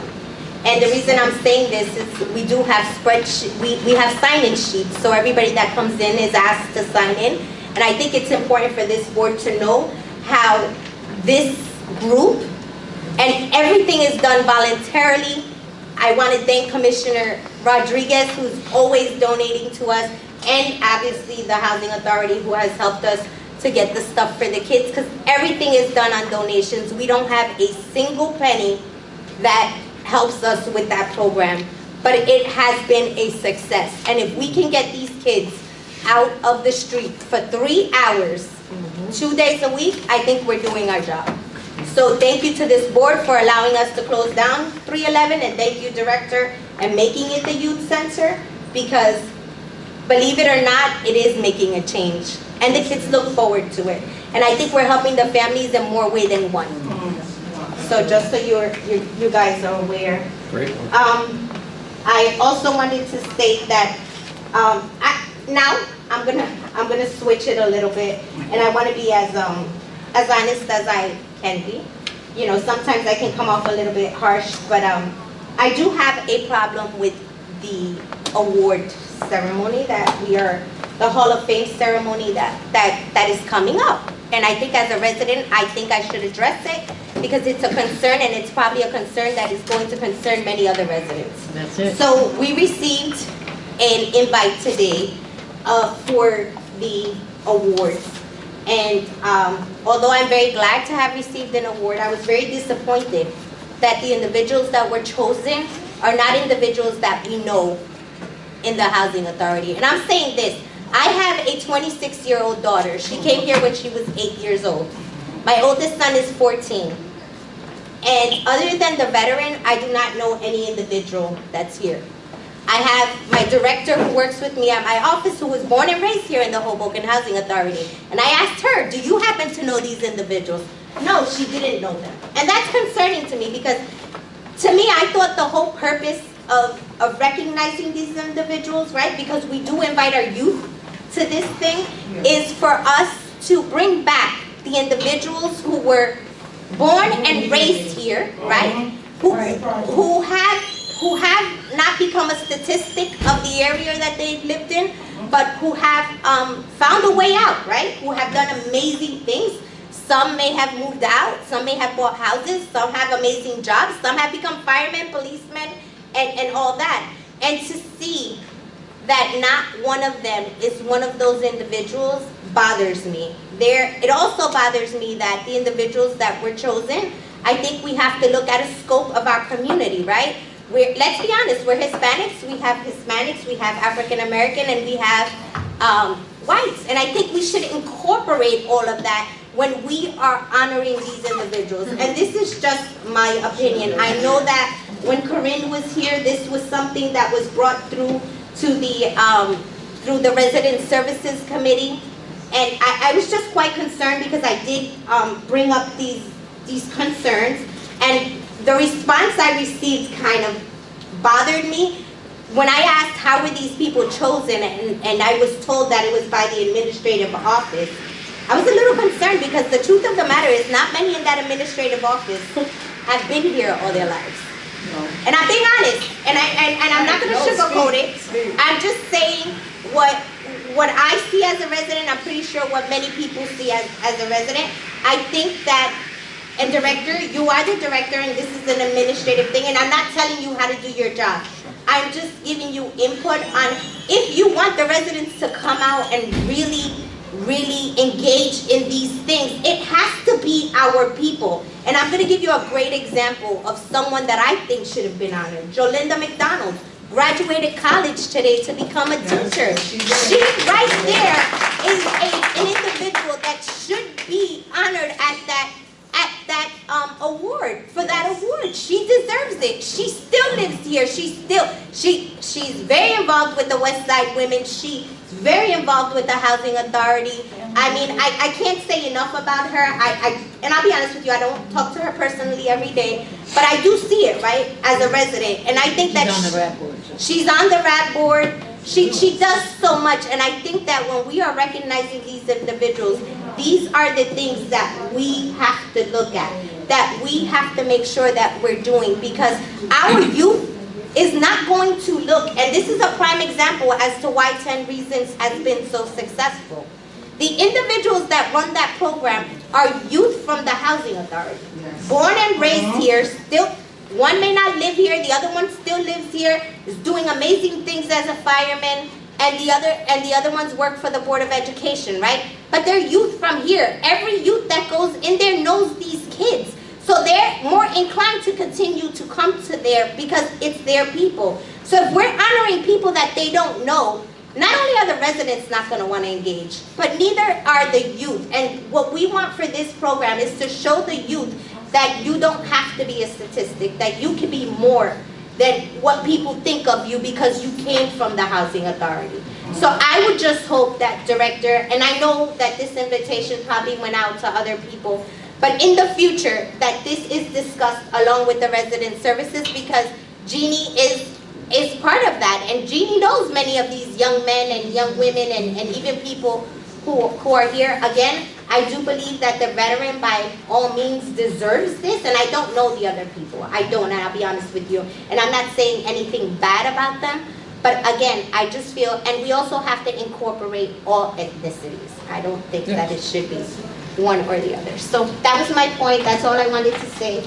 Good. Anybody else have any May I questions? say? Sure. I would like to say that I agree with what you said. However, there's many people like these folks that grew up here and then moved to Boston and became successful, or moved to LA and became successful. And part of this program is to bring them back and say, you can do that. You don't have to just do one thing in your life. And so I think there's a real value also to having people that may not have hung around here forever and become successful, but maybe moved on to another town and then have gotten in touch with us and said, we would like to come back and show the youth that you can do this and move to wherever and be a successful person. And look at me, I did it. I grew up where you grew up, but I did it. And I think there's a value to that as well as, I'm just going to put that out. I'm sorry, can we keep quiet in the back, please? Now, I also think that this is going to be an ongoing program. And for example, recent graduates like Linda, there will be times for that, you know, and I would like to make sure that everyone knows, if you know somebody, we've consistently said, give us names so we can reach out to those people. We got very few names, and we had to go looking for folks, but we had folks that contacted us and said, hey, I know this person that grew up in Hoboken Housing Authority, and they've gone on to be a very successful person. So we reached out to them and said, are you willing to come back and talk about your experiences and how Hoboken formed you and made you the person you are today? And so I agree with, and I think that's in what you said as well. But I think we'll continue to do that and keep in mind new graduates, people that we may not even know of that are out there, because I know they're out there. And I absolutely agree with you, Director, but maybe if you're going to do that, and this is again in my opinion, is incorporating maybe someone who is known to the community along with someone who someone else, like you said, who was born, raised here, moved on, lives in Boston, and wants to come back and talk about their experience, yes. But you have to put a familiar face. You have to. And I'm telling you from a resident service. Yeah, well, of course. You know And you're what not I going to mean? know everybody. You just know- Right, yeah, the housing authority does know everybody. Well, so Yes, please it nominate does. folks for us. We need help. We need help. If you know folks, please If she nominate. would've asked for help, she would've got the help. Oh, we're at a number of meetings saying, please Well- nominate somebody for the Hall of Fame. I never was there, Well, I mean, because To it echo. is true though. Okay. To echo the chair concerns, this is May, it's Asian Heritage Month. I'm sorry, To echo the chair's concerns, this is May, it's Asian Heritage Month. That hasn't even been brought up today. As someone who is of Asian heritage and was discriminated against by this housing authority because of my race, that is absolutely true. It's well documented. So whatever is included in the next newsletter, I would hope that some of our Asian voices or Asian residents are represented. Thank you, Commissioner Stanford, but we were not talking about the newsletter. We were actually talking about a Heroes Award ceremony that's scheduled for next month. But, Thank you yeah. for the correction. Yes, I that's think correct. it would be good to have an And I'm Asian sorry that hero. you felt that you have been discriminated against as a nation. I honestly have served on this board along with many of them, and I don't think that that has ever happened, but if that's your feeling, that's your feeling, and I can't negate that. Madam Chair, it's not a feeling, it's a well-documented fact. Moving forward. Yes. And as Jeannie, do you have something? But what Barbara is saying is true, because a lot of these children come out of here, and they do move on, like you said, I have a son that moved on, but they don't get recognized. But people do know them. Yeah, But we they're not agree. getting recognized. I mean, when the other lady was here, what's her name? Corinne Yeah. was here, we all knew the persons that she nominated. Right. So This here, we had people nominate them. We had people Right. come in and say, how about this person? Great. Right. So we But need that didn't- from you. Okay, but we didn't know about this now, Oh. I'm telling you. I did not know that, okay? 'Cause we've Madam been Chair, Yes. talking about this I program. think it was some transitional issues, because in the past I went through the Resident Services Committee, so myself, Jeannie, Rev was aware, so I think it was an oversight. I think the idea is the same. Everybody here is, and the people that are very successful, and the people that are coming are successful, so if they're listening, we still want them to come. We're proud of them, we're proud of everybody. We just want to make sure that we are spreading the love around, and that we are making sure that we give acknowledgement where acknowledgement is given, and that we want to see everybody become a success story, and we want to help and be a part of your success story here at the Housing Authority. Thank you. And I really want to emphasize that if you have ideas for the newsletter, if you have ideas to recognize a particular thing, if you have somebody you'd like to refer to us, please do. And as board members, please come in, and if you want something for us to focus on, we'll be glad to. But we can't do it all. And it'd be good for you to guide us. Thank you. And another thing, Mr. Rego, I like for you to have the book delivered instead of with the email. I'd rather have it delivered to my house, like the Monday or the Friday before our meeting. So this way we could get to know the bills and everything else that's going on, all the resolutions and everything Be else. better than digital? Yes. You want the paper? Yes. Yeah, Jeannie wants the paper version of it. Right. We can make that happen. Perfect. Thank you. Again, Director, it was just my input. I understand. understand that, I understand. you know, this is, Yeah. No problem. We're good. so if we're done, could we move forward with the? Yes. Madam Chair, I actually just have two more questions. What time is it? So,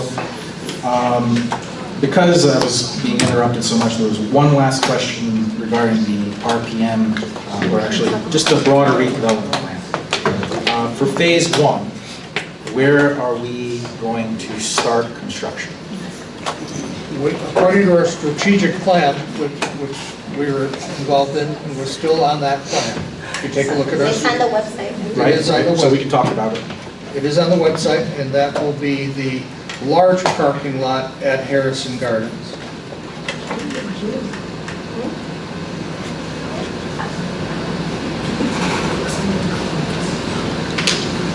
I'm sorry. Any other I forgot. parcels of land where construction is going to begin as part of phase one? We don't have control of any other parcel of land at this time. Okay.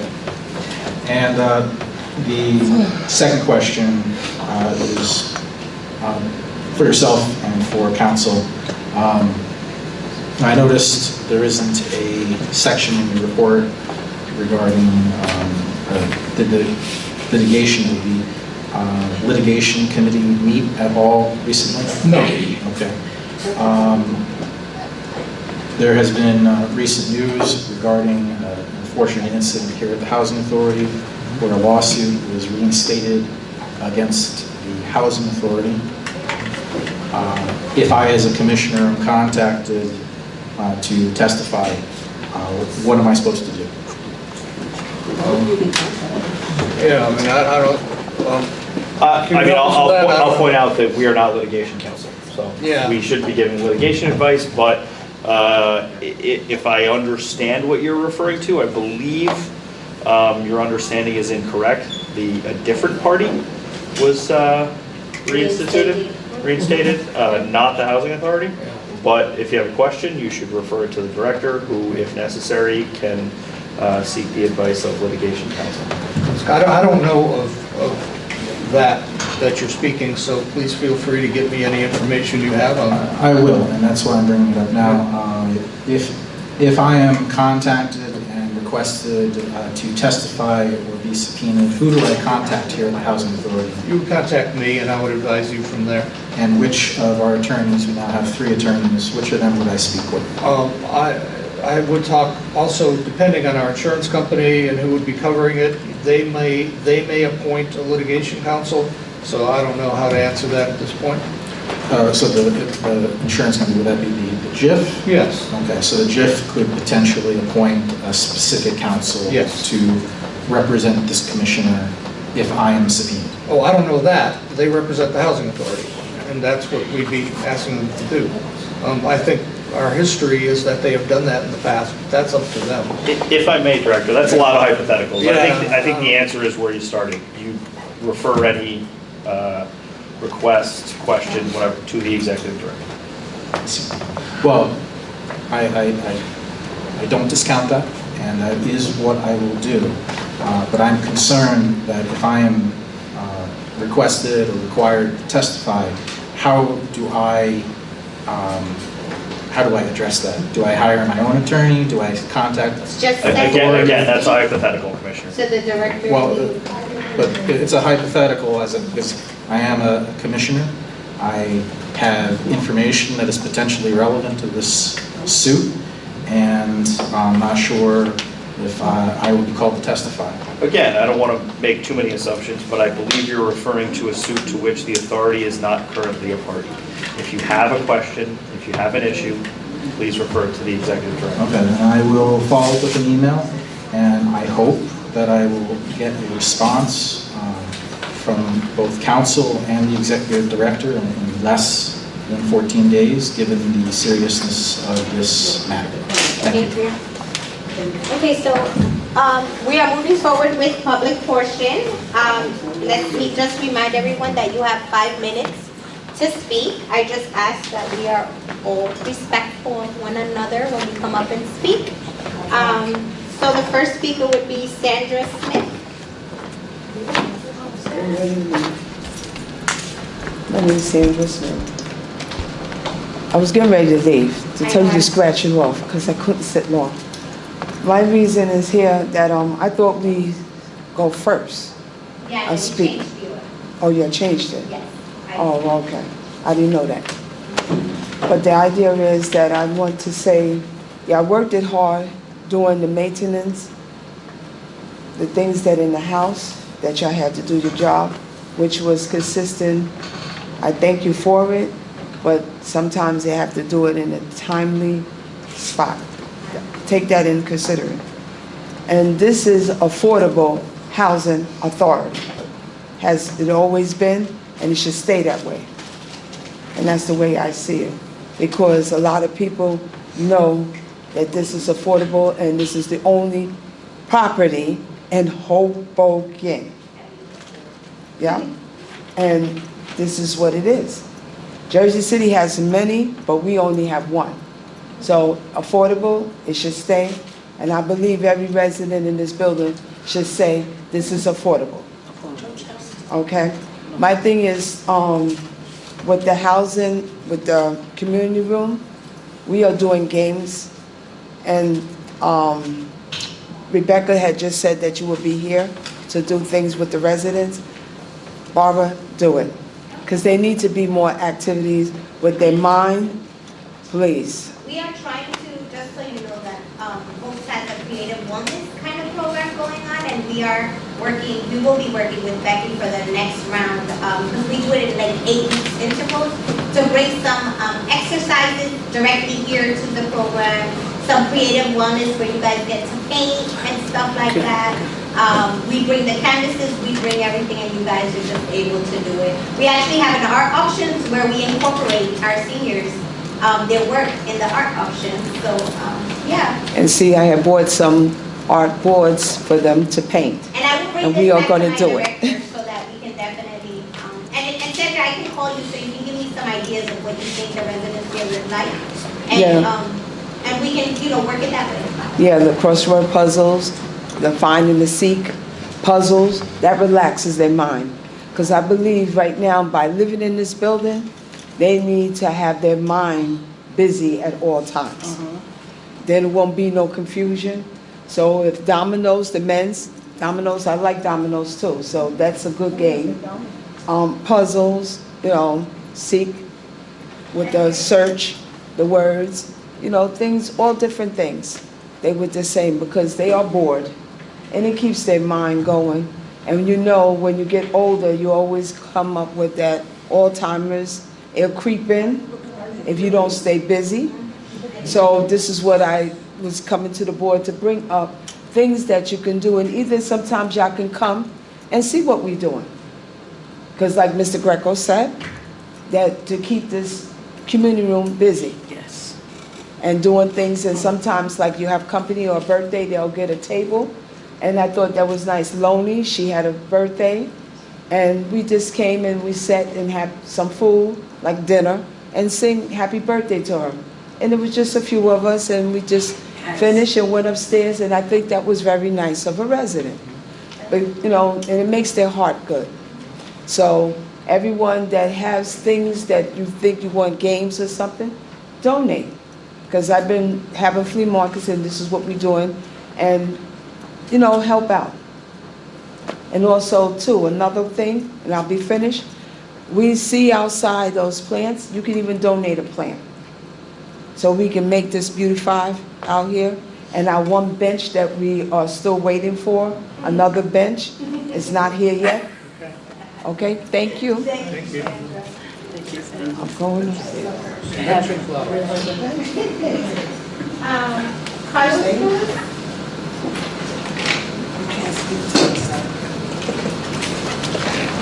Carlos Cruz. Cruz? Yes. Spell his name? C-R-U-Z. Hello. I live at 410 Marshall Drive, 3B, and I've been requesting for a couple of times some window shades. The smoke alarm that has been in the apartment has been chirping. And when I checked the date, it's back in 2009 that needs to be replaced.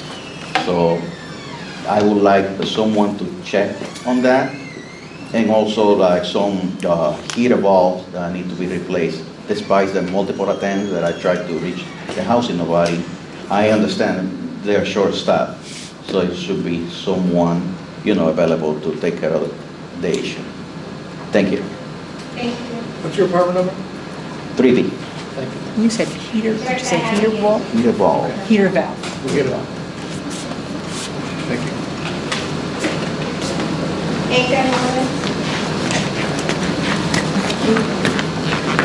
RWLINS. When flyers are gonna go out, I would like them to be in more detail. Specifically, we had a flyer go out for inspections, but it said starting May what was it? Monday's date, I forget what it was, but starting Monday, but it wasn't clear whether it was gonna be 1 day, 2 days, 2 weeks, 3 days. It has to be clearer. I would also like to say that we need, those of us that work, I would prefer to be home for inspections, and I would like to have a certain day or time, because my time is valuable, just like everybody else's, but those of us that work and who want to be there, because truthfully, there are a lot of residents who do not trust the employees that work here, and I don't want them just snooping. It has been happening, it has happened in the past, and I will not like having somebody come, you know, and just peeking to, oh, that's looking, yeah, no. You're here to do one job and one job only. There's no need for you to ask about that, that, and that, which has nothing to do with an inspection. Collectibles. Maintenance, the halls need to be done more often than not, and every single day, not just when I call to complain about it. The floors are not being swept and mopped properly, and there'll be days where it's dirty, and if I'm asked to do it, I'm gonna charge the housing authority for it. So if you have somebody on staff who's supposed to be doing it, they need to be doing it. Because if I have to do it, I will be deducting a fee from the rent for that. Front doors and contractors. These guys keep holding the doors open, going in, doing whatever work they gotta do, and the doors are left wide open. As a resident, we're not allowed to do that, so why are contractors allowed to do that? They go in and do work, they've got everything in, and then they leave the doors open. But we get in trouble for doing that. So contractors also need to be held responsible for that too. I had actually requested a guy who was bringing stuff into my building. He propped it open, stood there, was on his phone, brought in a couple of pieces, then he came back, he was back on his phone. Bring the stuff in and close the door. Don't stand there and leave the door wide open when someone can walk in. I have daughters. Somebody walks in, we're gonna have a problem. If my daughters encounter them. That is not acceptable at all. And maintenance driving on the sidewalks, the trucks are damaging the sidewalks, because we all know that happens. The late Aaron Lewitt actually told me that that shouldn't be allowed because it rattles what's underneath and causes it to crack. And I love him, miss him to death. In the transfer list, split transfers were not mentioned. They are acceptable through HUD. That's actually on the website. So that needs to be addressed as well. Homeless people are still getting into this building and others. I was just told that it was noticed by another resident. Who exactly chooses those Hall of Fame nominees? Because the person should be born and raised in the housing authority and not born in Hoboken. They have to be from the housing authority. Somebody like Nigel Freeman or Jason Blanks Jr. Those are the guys that need to be done. And I'm gonna do some research on Section 9 versus Section 8.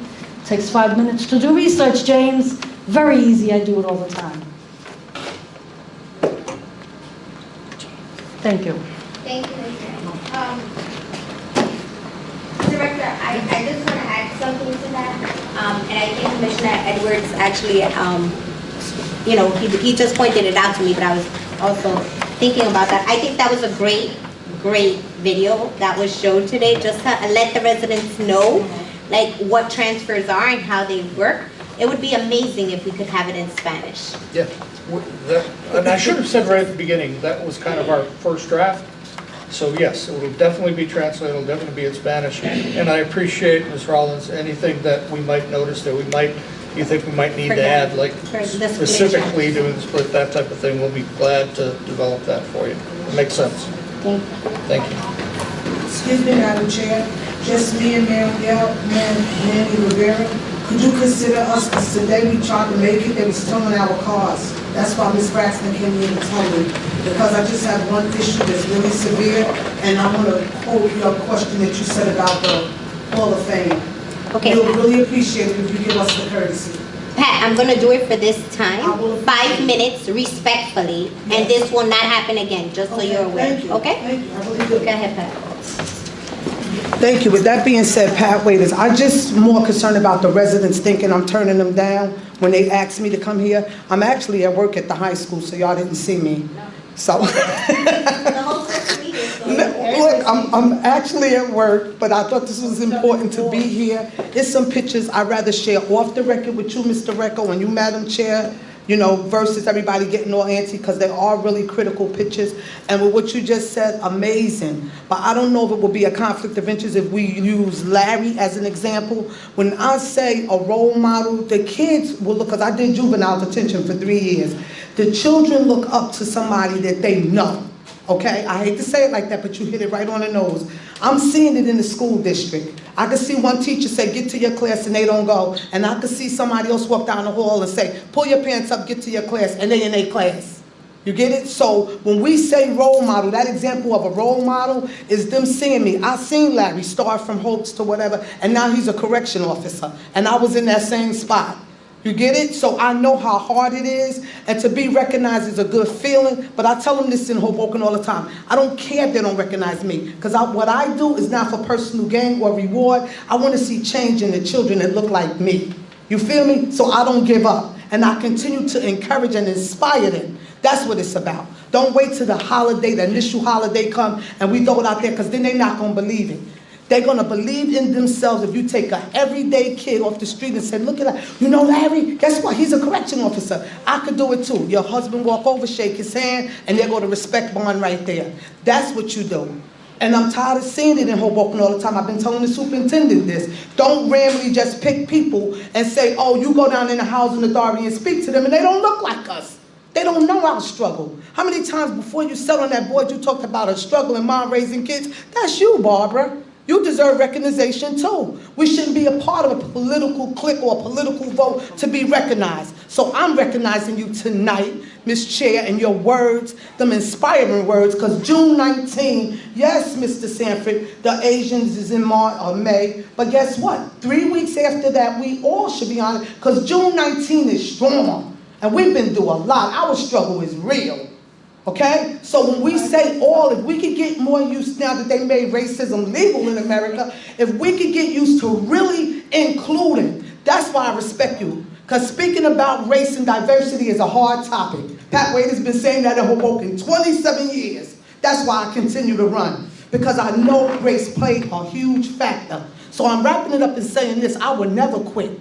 I would never give up. I love my seniors, I love the kids, I love everybody. I don't look at your color.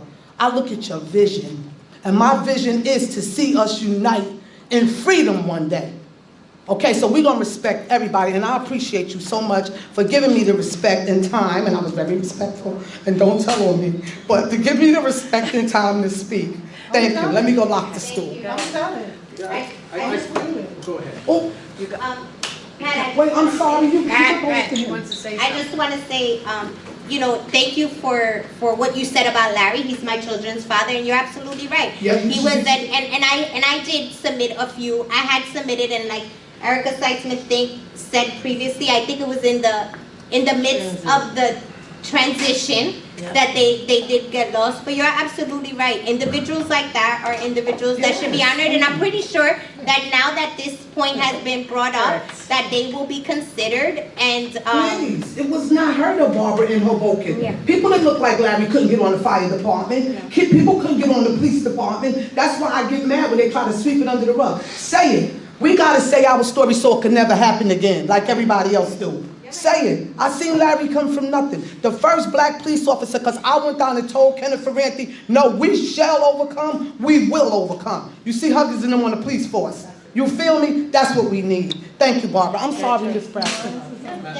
Okay, I know. I'd just like to add, Okay, I'm sorry. I'd just like to add, to encourage the public, just in case the public isn't aware, there is presently a open board seat for the Housing Authority, and I would encourage the public to apply for that open We already seat did. for the city council. We Great, did. great, Michael please. Russo seat. Thank you. But but it's still open. There's no, to my knowledge, no one has been appointed. No, I know. I talked to Jerry because he. Great, right. great. Get those applications in. You talking to There's a lot. Yeah, great. Thank you. As many people as Thank you, Ms. possible. Reyes. I love. I'm trying to give you love. Thank you, Manuel. Your 5 minutes. I know. I said to you. She said she really considered it. I'm sorry. Yeah, Madam Chair, thank you. Madam Chair, I just want to thank Mrs. Patricia Waiters for advocating for me. I was not expecting to speak, but I will anyway right now. Yes, I do want to echo the sentiments of the members of the public who spoke before in regards to their issues. I hope that the administration does look into it and affords them the help that they are in need of. I also advocate again for the safety of the housing. I just was walking through one section over there, and I don't want to say, but I did run into one of our four-legged creatures, who just zapped right in front of me. Thank you.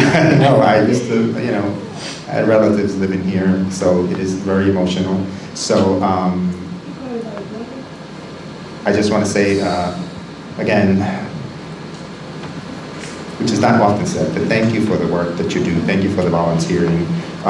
As Mr. Sanford said, it is a volunteer and position, and anyone who is interested should apply for this board and for many other boards that are open in Hoboken. There are a lot of interesting boards, even for trees, if you like trees. So it's called the Hoboken Shade Tree Commission. So again, thank you for allowing me to speak again. And I would like to say to all of the residents of Hoboken Housing, we do wish them a happy Asian American and Pacific Islanders Heritage Month. Of course, we respect all nationalities and all faiths and everyone, because that's how we should be, a community that unites with each other in every moment. We're going through hard times in our nation and in the world, but we should rejoice because good times and the grace of God's mercy will be upon us. We have today if you are Catholic, we rejoice because we have a new Pope. And so, again, I want to thank you all for your time, for listening to me, for the members of the public, for allowing us, myself and Ms. Waiters to speak. Thank you again. And Ms. Braxton. Ms. Madam Braxton Chair is speaking. and Ms. Braxton, thank you. Thank you so much. Thank you. Motion to close public comment. Motion. All in favor? Aye. Abstain. So resolution number 2025-0501, resolution of the Housing Authority of the City of Hoboken to approve the meeting minutes for the April 10th monthly board meeting. Motion. Second. Questions, concerns? Yes. Commissioner Sanford? So, in the meeting minutes there were resolutions from the last meeting. I'm referring to resolution 2025-04.03, a resolution of the Housing Authority of the City of Hoboken to ratify the March 12, 2025 award of an emergency contract to repair a steam leak at 311 Harrison Street. This emergency award contract is dubious. I have requested the Garini plumbing invoices prior to the meeting and after the meeting, well within the 14-day period, and I still do not have the Garini invoices from this emergency, alleged emergency, or from the first alleged emergency at least 18 months ago. So I need both council and the executive director to address this immediately. I have looked through all of your emails consistently, and I just haven't found that. So please resurrect it, because I have not found that there's anything we have not given you, Commissioner. That But is of course, absolutely not true. well, it is true that I haven't found it. How can you say that? I'm just telling you, I haven't found it. So please send them to me again. I have sent you information, and I will continue to send you information. So please give it to me again so I know it's there and I can respond. If there's something I'm late on, I will try to get it to you just as quickly as possible. I put this writing in request, and I mentioned it in the public portion of our meetings. I've had answers from Emil and from yourself that you would give me this information. I still do not have it, either of these requests. So I'm gonna do it again. Okay. You're gonna expect it by tomorrow, and I cannot stress enough how obstructive this is, and I would hope that you get these Garini invoices to me well before the 14 days. Well, I will again say that it's not obstructive in any way, shape, or form. It's just you being clear on what you want, and I will respond to you. Thank you very much. That is... You're just lying. It's just I've been very clear. Can you please be respectful? Yeah, I am being respectful. No, I don't The director saying is I haven't been clear. I have been very clear, and I have sent multiple emails. We can go on further. The director has gone well beyond the 14-day period in violation of this board policy that you guys put in place. And had you been paying attention when we started this meeting, I think the executive director was very clear in saying he had a family emergency and was not in the office. So again, as he stated, if you send him the email, he has 14 days. Madam Chair, this issue is going on 2 years now. Okay. What do you have against the plumbing? Great question.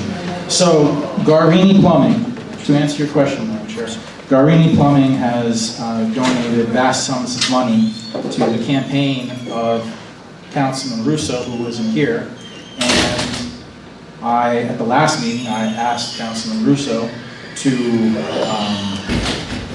refrain from voting on the award of the emergency contract, and he refused. But that has nothing to do with the housing authority, It just to be has clear. absolutely- No, because that has nothing to do with the housing authority, because Commissioner Russo has a job.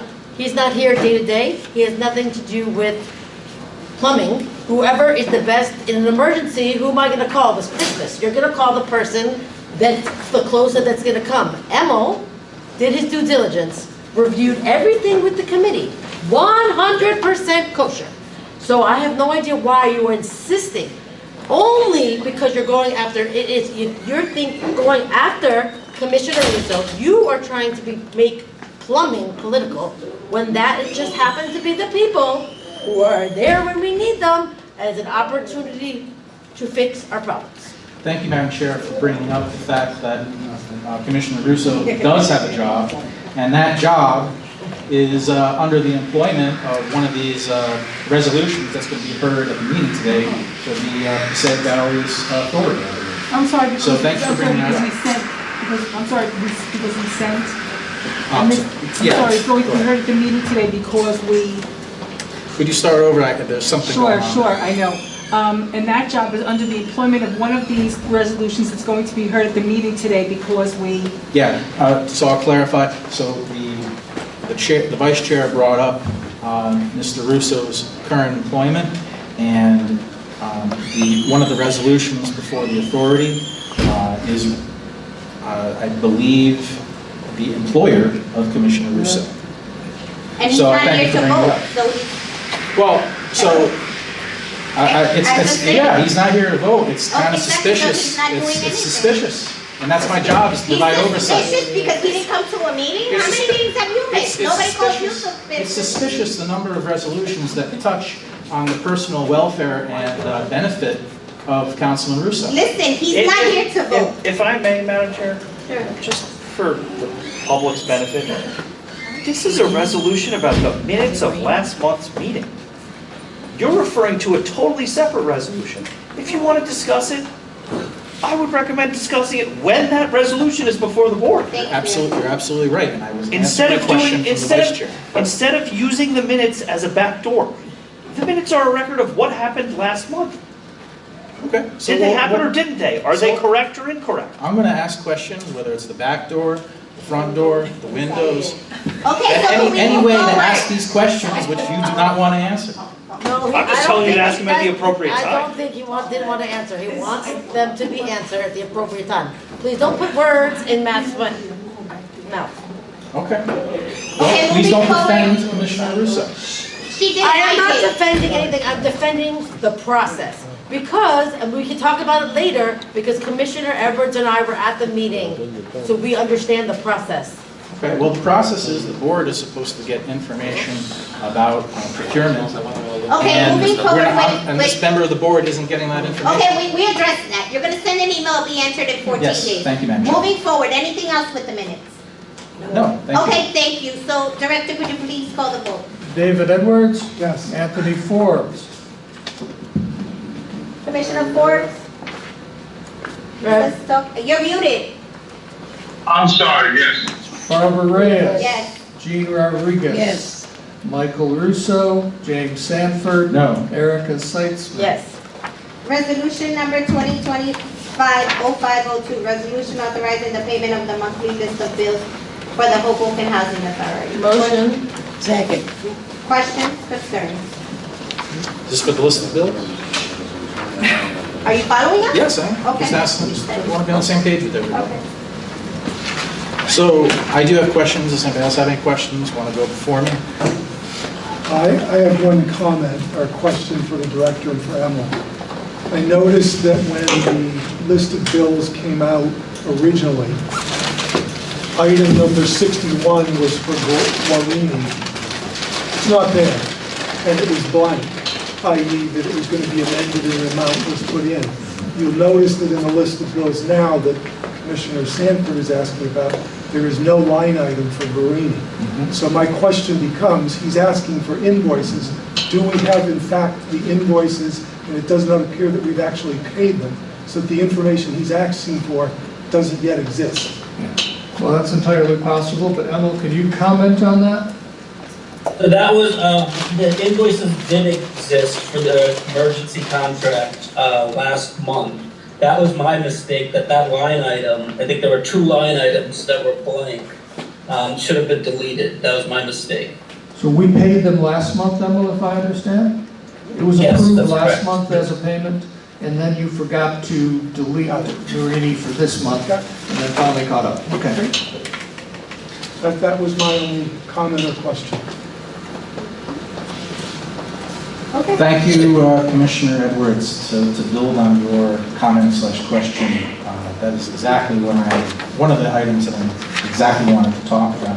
So since both the director and Emil spoke about these 2 invoices, just so we're all clear, there were 2 invoices, right, Emil?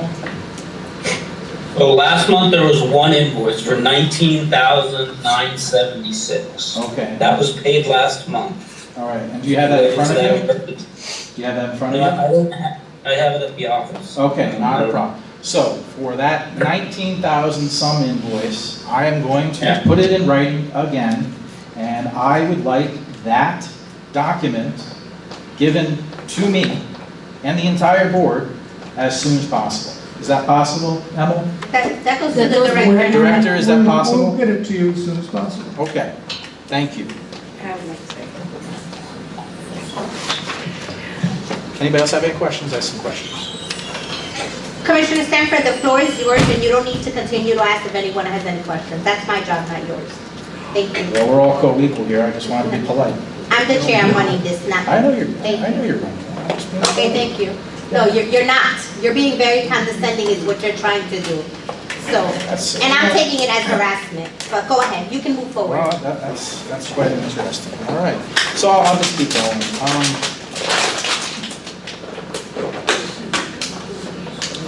So I read through page 1 through, how many pages are there? 2? Only 2 pages of the list of bills? Yes. Yes. Okay.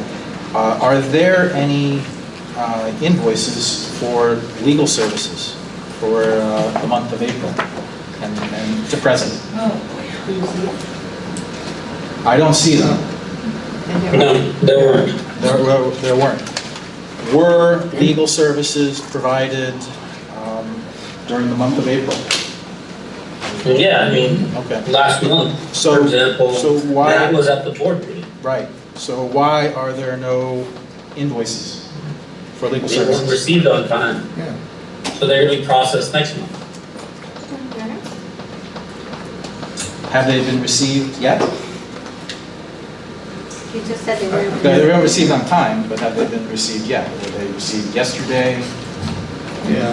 We'd Have have they to, been received? I have to check on that. yeah, we'd have to take a look. They were, I Go on, you I know? can answer if you want. They were submitted on our invoice was submitted on the 6th, Okay. morning of the 6th. And that was just not enough time to be included in the list of But there's bills. policies as to when the bills have to be submitted that went through the finance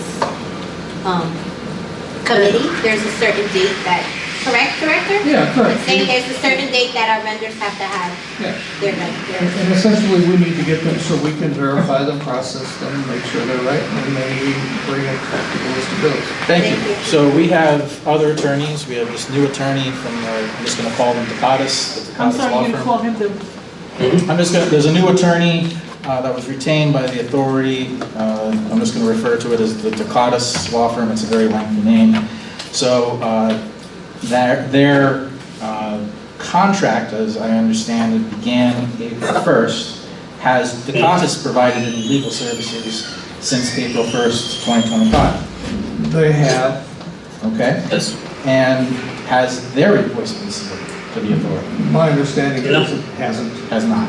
Okay. And then we have another law firm, Manfredi. Have they provided any legal services for April? I don't believe they have, right? Okay. And then there's another law firm, Brett and Kavanaugh, is that correct, Emil? Director? Reno and Kavanaugh. Reno and Kavanaugh, excuse me. So Reno and Kavanaugh, have they provided any services since April 1st? Yes. Yes. Okay, and where is their invoice? They haven't sent it. They haven't sent it. Is that normal? I mean, that's 3 out of 4, well, actually 4, I mean, you can, I guess exclude Manfredi, they didn't charge anything, but, you know, three of the attorneys haven't sent in their invoices for billing yet. I would say it's not abnormal. It's not abnormal? Okay. So, There's nothing sinister about this, Commissioner. Can we move forward? I agree. They're not on the list of bills that I we even agree, think we Director. should be I agree, discussing. You're implying that there Director, is. I agree. There is nothing sinister. Good. It is suspicious. Okay. So, We learned a new word. it's suspicious to me. So, and you probably believe it Director. online about it again, right? Yes. Yeah, right. Thank you for volunteering. Yeah, thank you. So, I will be requesting in writing, again, these invoices. I have already requested some of these invoices prior to the meeting. Did you receive those emails today? I don't Okay, well- know what emails you're talking about, but Okay. I will highly anticipate your emails. Thank you.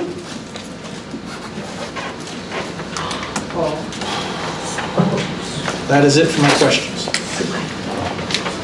Thank you. So, Director, could you please call the roll? Dave Edwards? Yes. Anthony Forbes? Yes. Barbara Reyes? Yes. Jean Rodriguez? Yes. Michael Russo? James Sanford? No. Erica Seitzman? Yes. Resolution number 2025-0503, a resolution of the Housing Authority of the City of Hoboken designating signatories with respect to PMC Bank. I think. Is there a motion? You have some questions, right? So you want to do the Yes, motion first and then? Get a second? Well, we have to do a motion. Yeah, so motion, I said it. second. Questions, We have some Mr. questions, Commissioner? I, both this resolution and the next one, I'll kind of start at the end and work backwards. I'd like to propose that we table these two resolutions. I'll explain why in a minute, but I'll also explain that both resolutions from last year relating to these two banks should still be in full force and effect, so there should be there's no impact on the financial operations of the Hoboken Housing Authority by tabling these two the next month. The reason I would like to table them is, this is one of my first meetings last year at the Hoboken Housing Authority. This issue came up and we talked about it, and I don't remember. The resolution, at least the PNC one, because there's one be it resolved in the Provident one I want to talk about, but the scope of the two resolutions is entirely accurate, that the bylaws of the Hoboken Housing Authority require two signatures. Any two of the three people that are listed, well, it's blank, but if you fill in the blank of where we are today, it's the chair, the vice chair, and the director. The reality is that the banks only require one signature. And there's no indication in the resolutions that the banks only require one signature. And it's my feeling that the resolution should be transparent enough so that those who are voting on it know that only one signature is in fact allowed or permitted to cash the checks. I also think then that it may be worthwhile to talk to the banks, because I'm sure we're not the only institution that does this. There are other things that we can do that can help further strengthen this control, which is a great control as far as monitoring the payments. With respect to, I guess we haven't talked about 05, 04 yet, and I can make my comment there since I've talked about both of them. But this would go to, in 05, 04, the last be it further resolved states that that resolution shall continue and remain, that these signatures and who's authorized to sign will stay in full force and effect until the loan agreement has expired. The loan agreement we have with Provident Bank expires in April 21, 2051. So I don't think that that was the intent of what is written here. And it further, the rest of it says, and it's only thereafter the loan agreement has expired that you can revoke this. So it seems to me that paragraph needs to be rewritten specifically as it relates to Provident Bank. So for all those reasons, I think it's worthwhile to have a conversation. Again, no impact on, this isn't going to stop writing checks, doing the business that the Hoboken Housing Authority needs to do. I'd like to table it, let the Finance and Professional Procurement Committee take a look at this, perhaps talk to the bank, see if there's other guardrails we can put to further bolster what we're attempting to do here, and give the lawyers time to draft or decide what changes, modifications may or may not need to be made to both these resolutions. And so I don't know, How do we do that?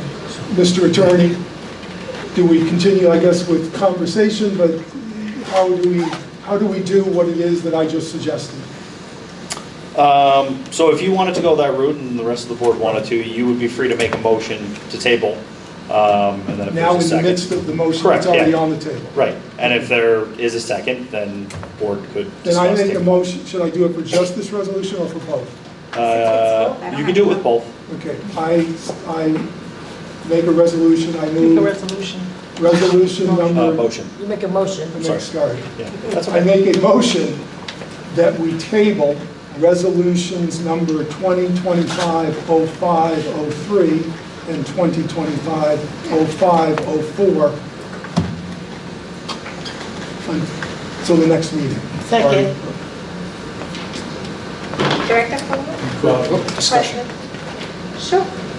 I'm curious, what are you attempting to accomplish by rewriting these resolutions in the procurement committee? I'm sorry, rewriting these resolutions in the procurement committee? I said I'm curious. I'm asking Commissioner Edwards what he is attempting to do within the procurement committee in rewriting these resolutions. What is the objective?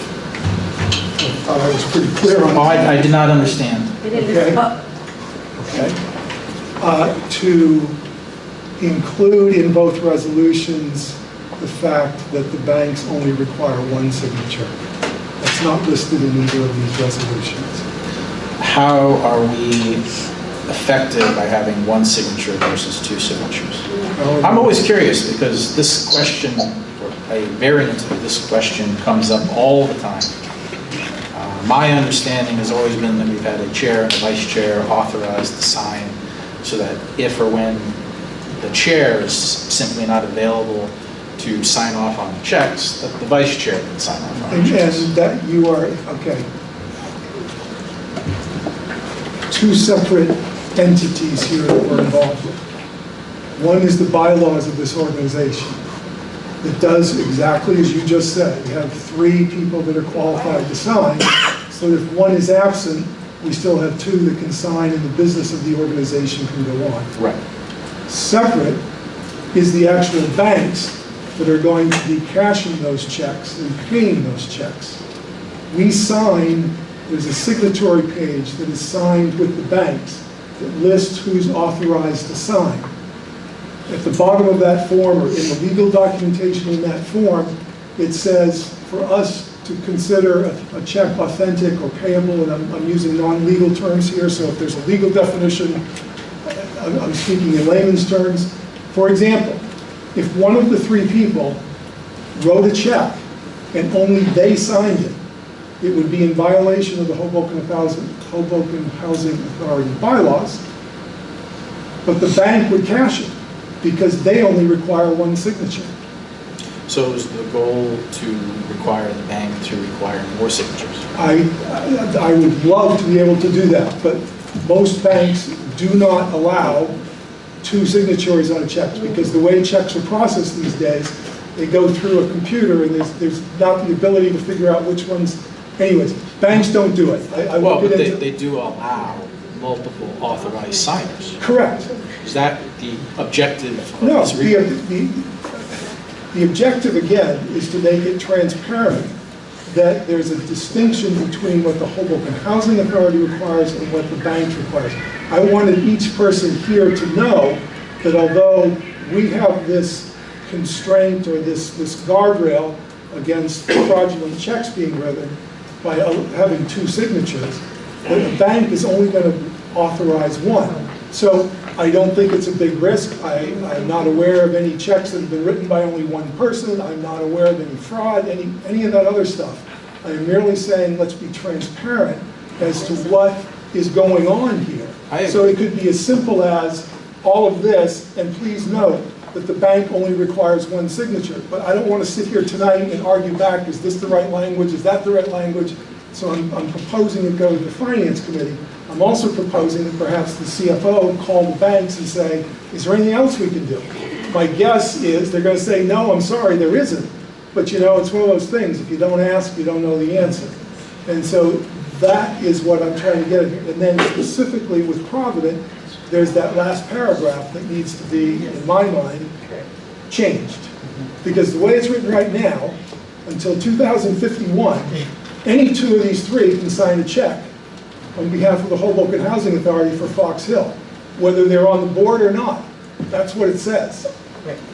And that's not true, or that shouldn't be true. Correct. So that's all I'm trying to do. There's no secret agenda here. It's transparency, and to see if there's correct transparency 1, correction number 2, and number 3, to see if there's anything else we can do that further protects us with 2 signatures from the bank's perspective. Commissioner Edwards, I thank you. I'm all for more transparency. I'm all for more protections for the housing. I'm sorry, I'm all for more transparency. I'm all for more transparency. I'm all for more protections for the housing authority, and so I second Commissioner's motion. It's been seconded already. Then I'll be happy to vote yes for it. Okay, you ready for the vote? Dave Edwards? Yes. Anthony Forbes? Yes. Barbara Reyes? Very well, Dave. Yes. He's covered. So we're doing...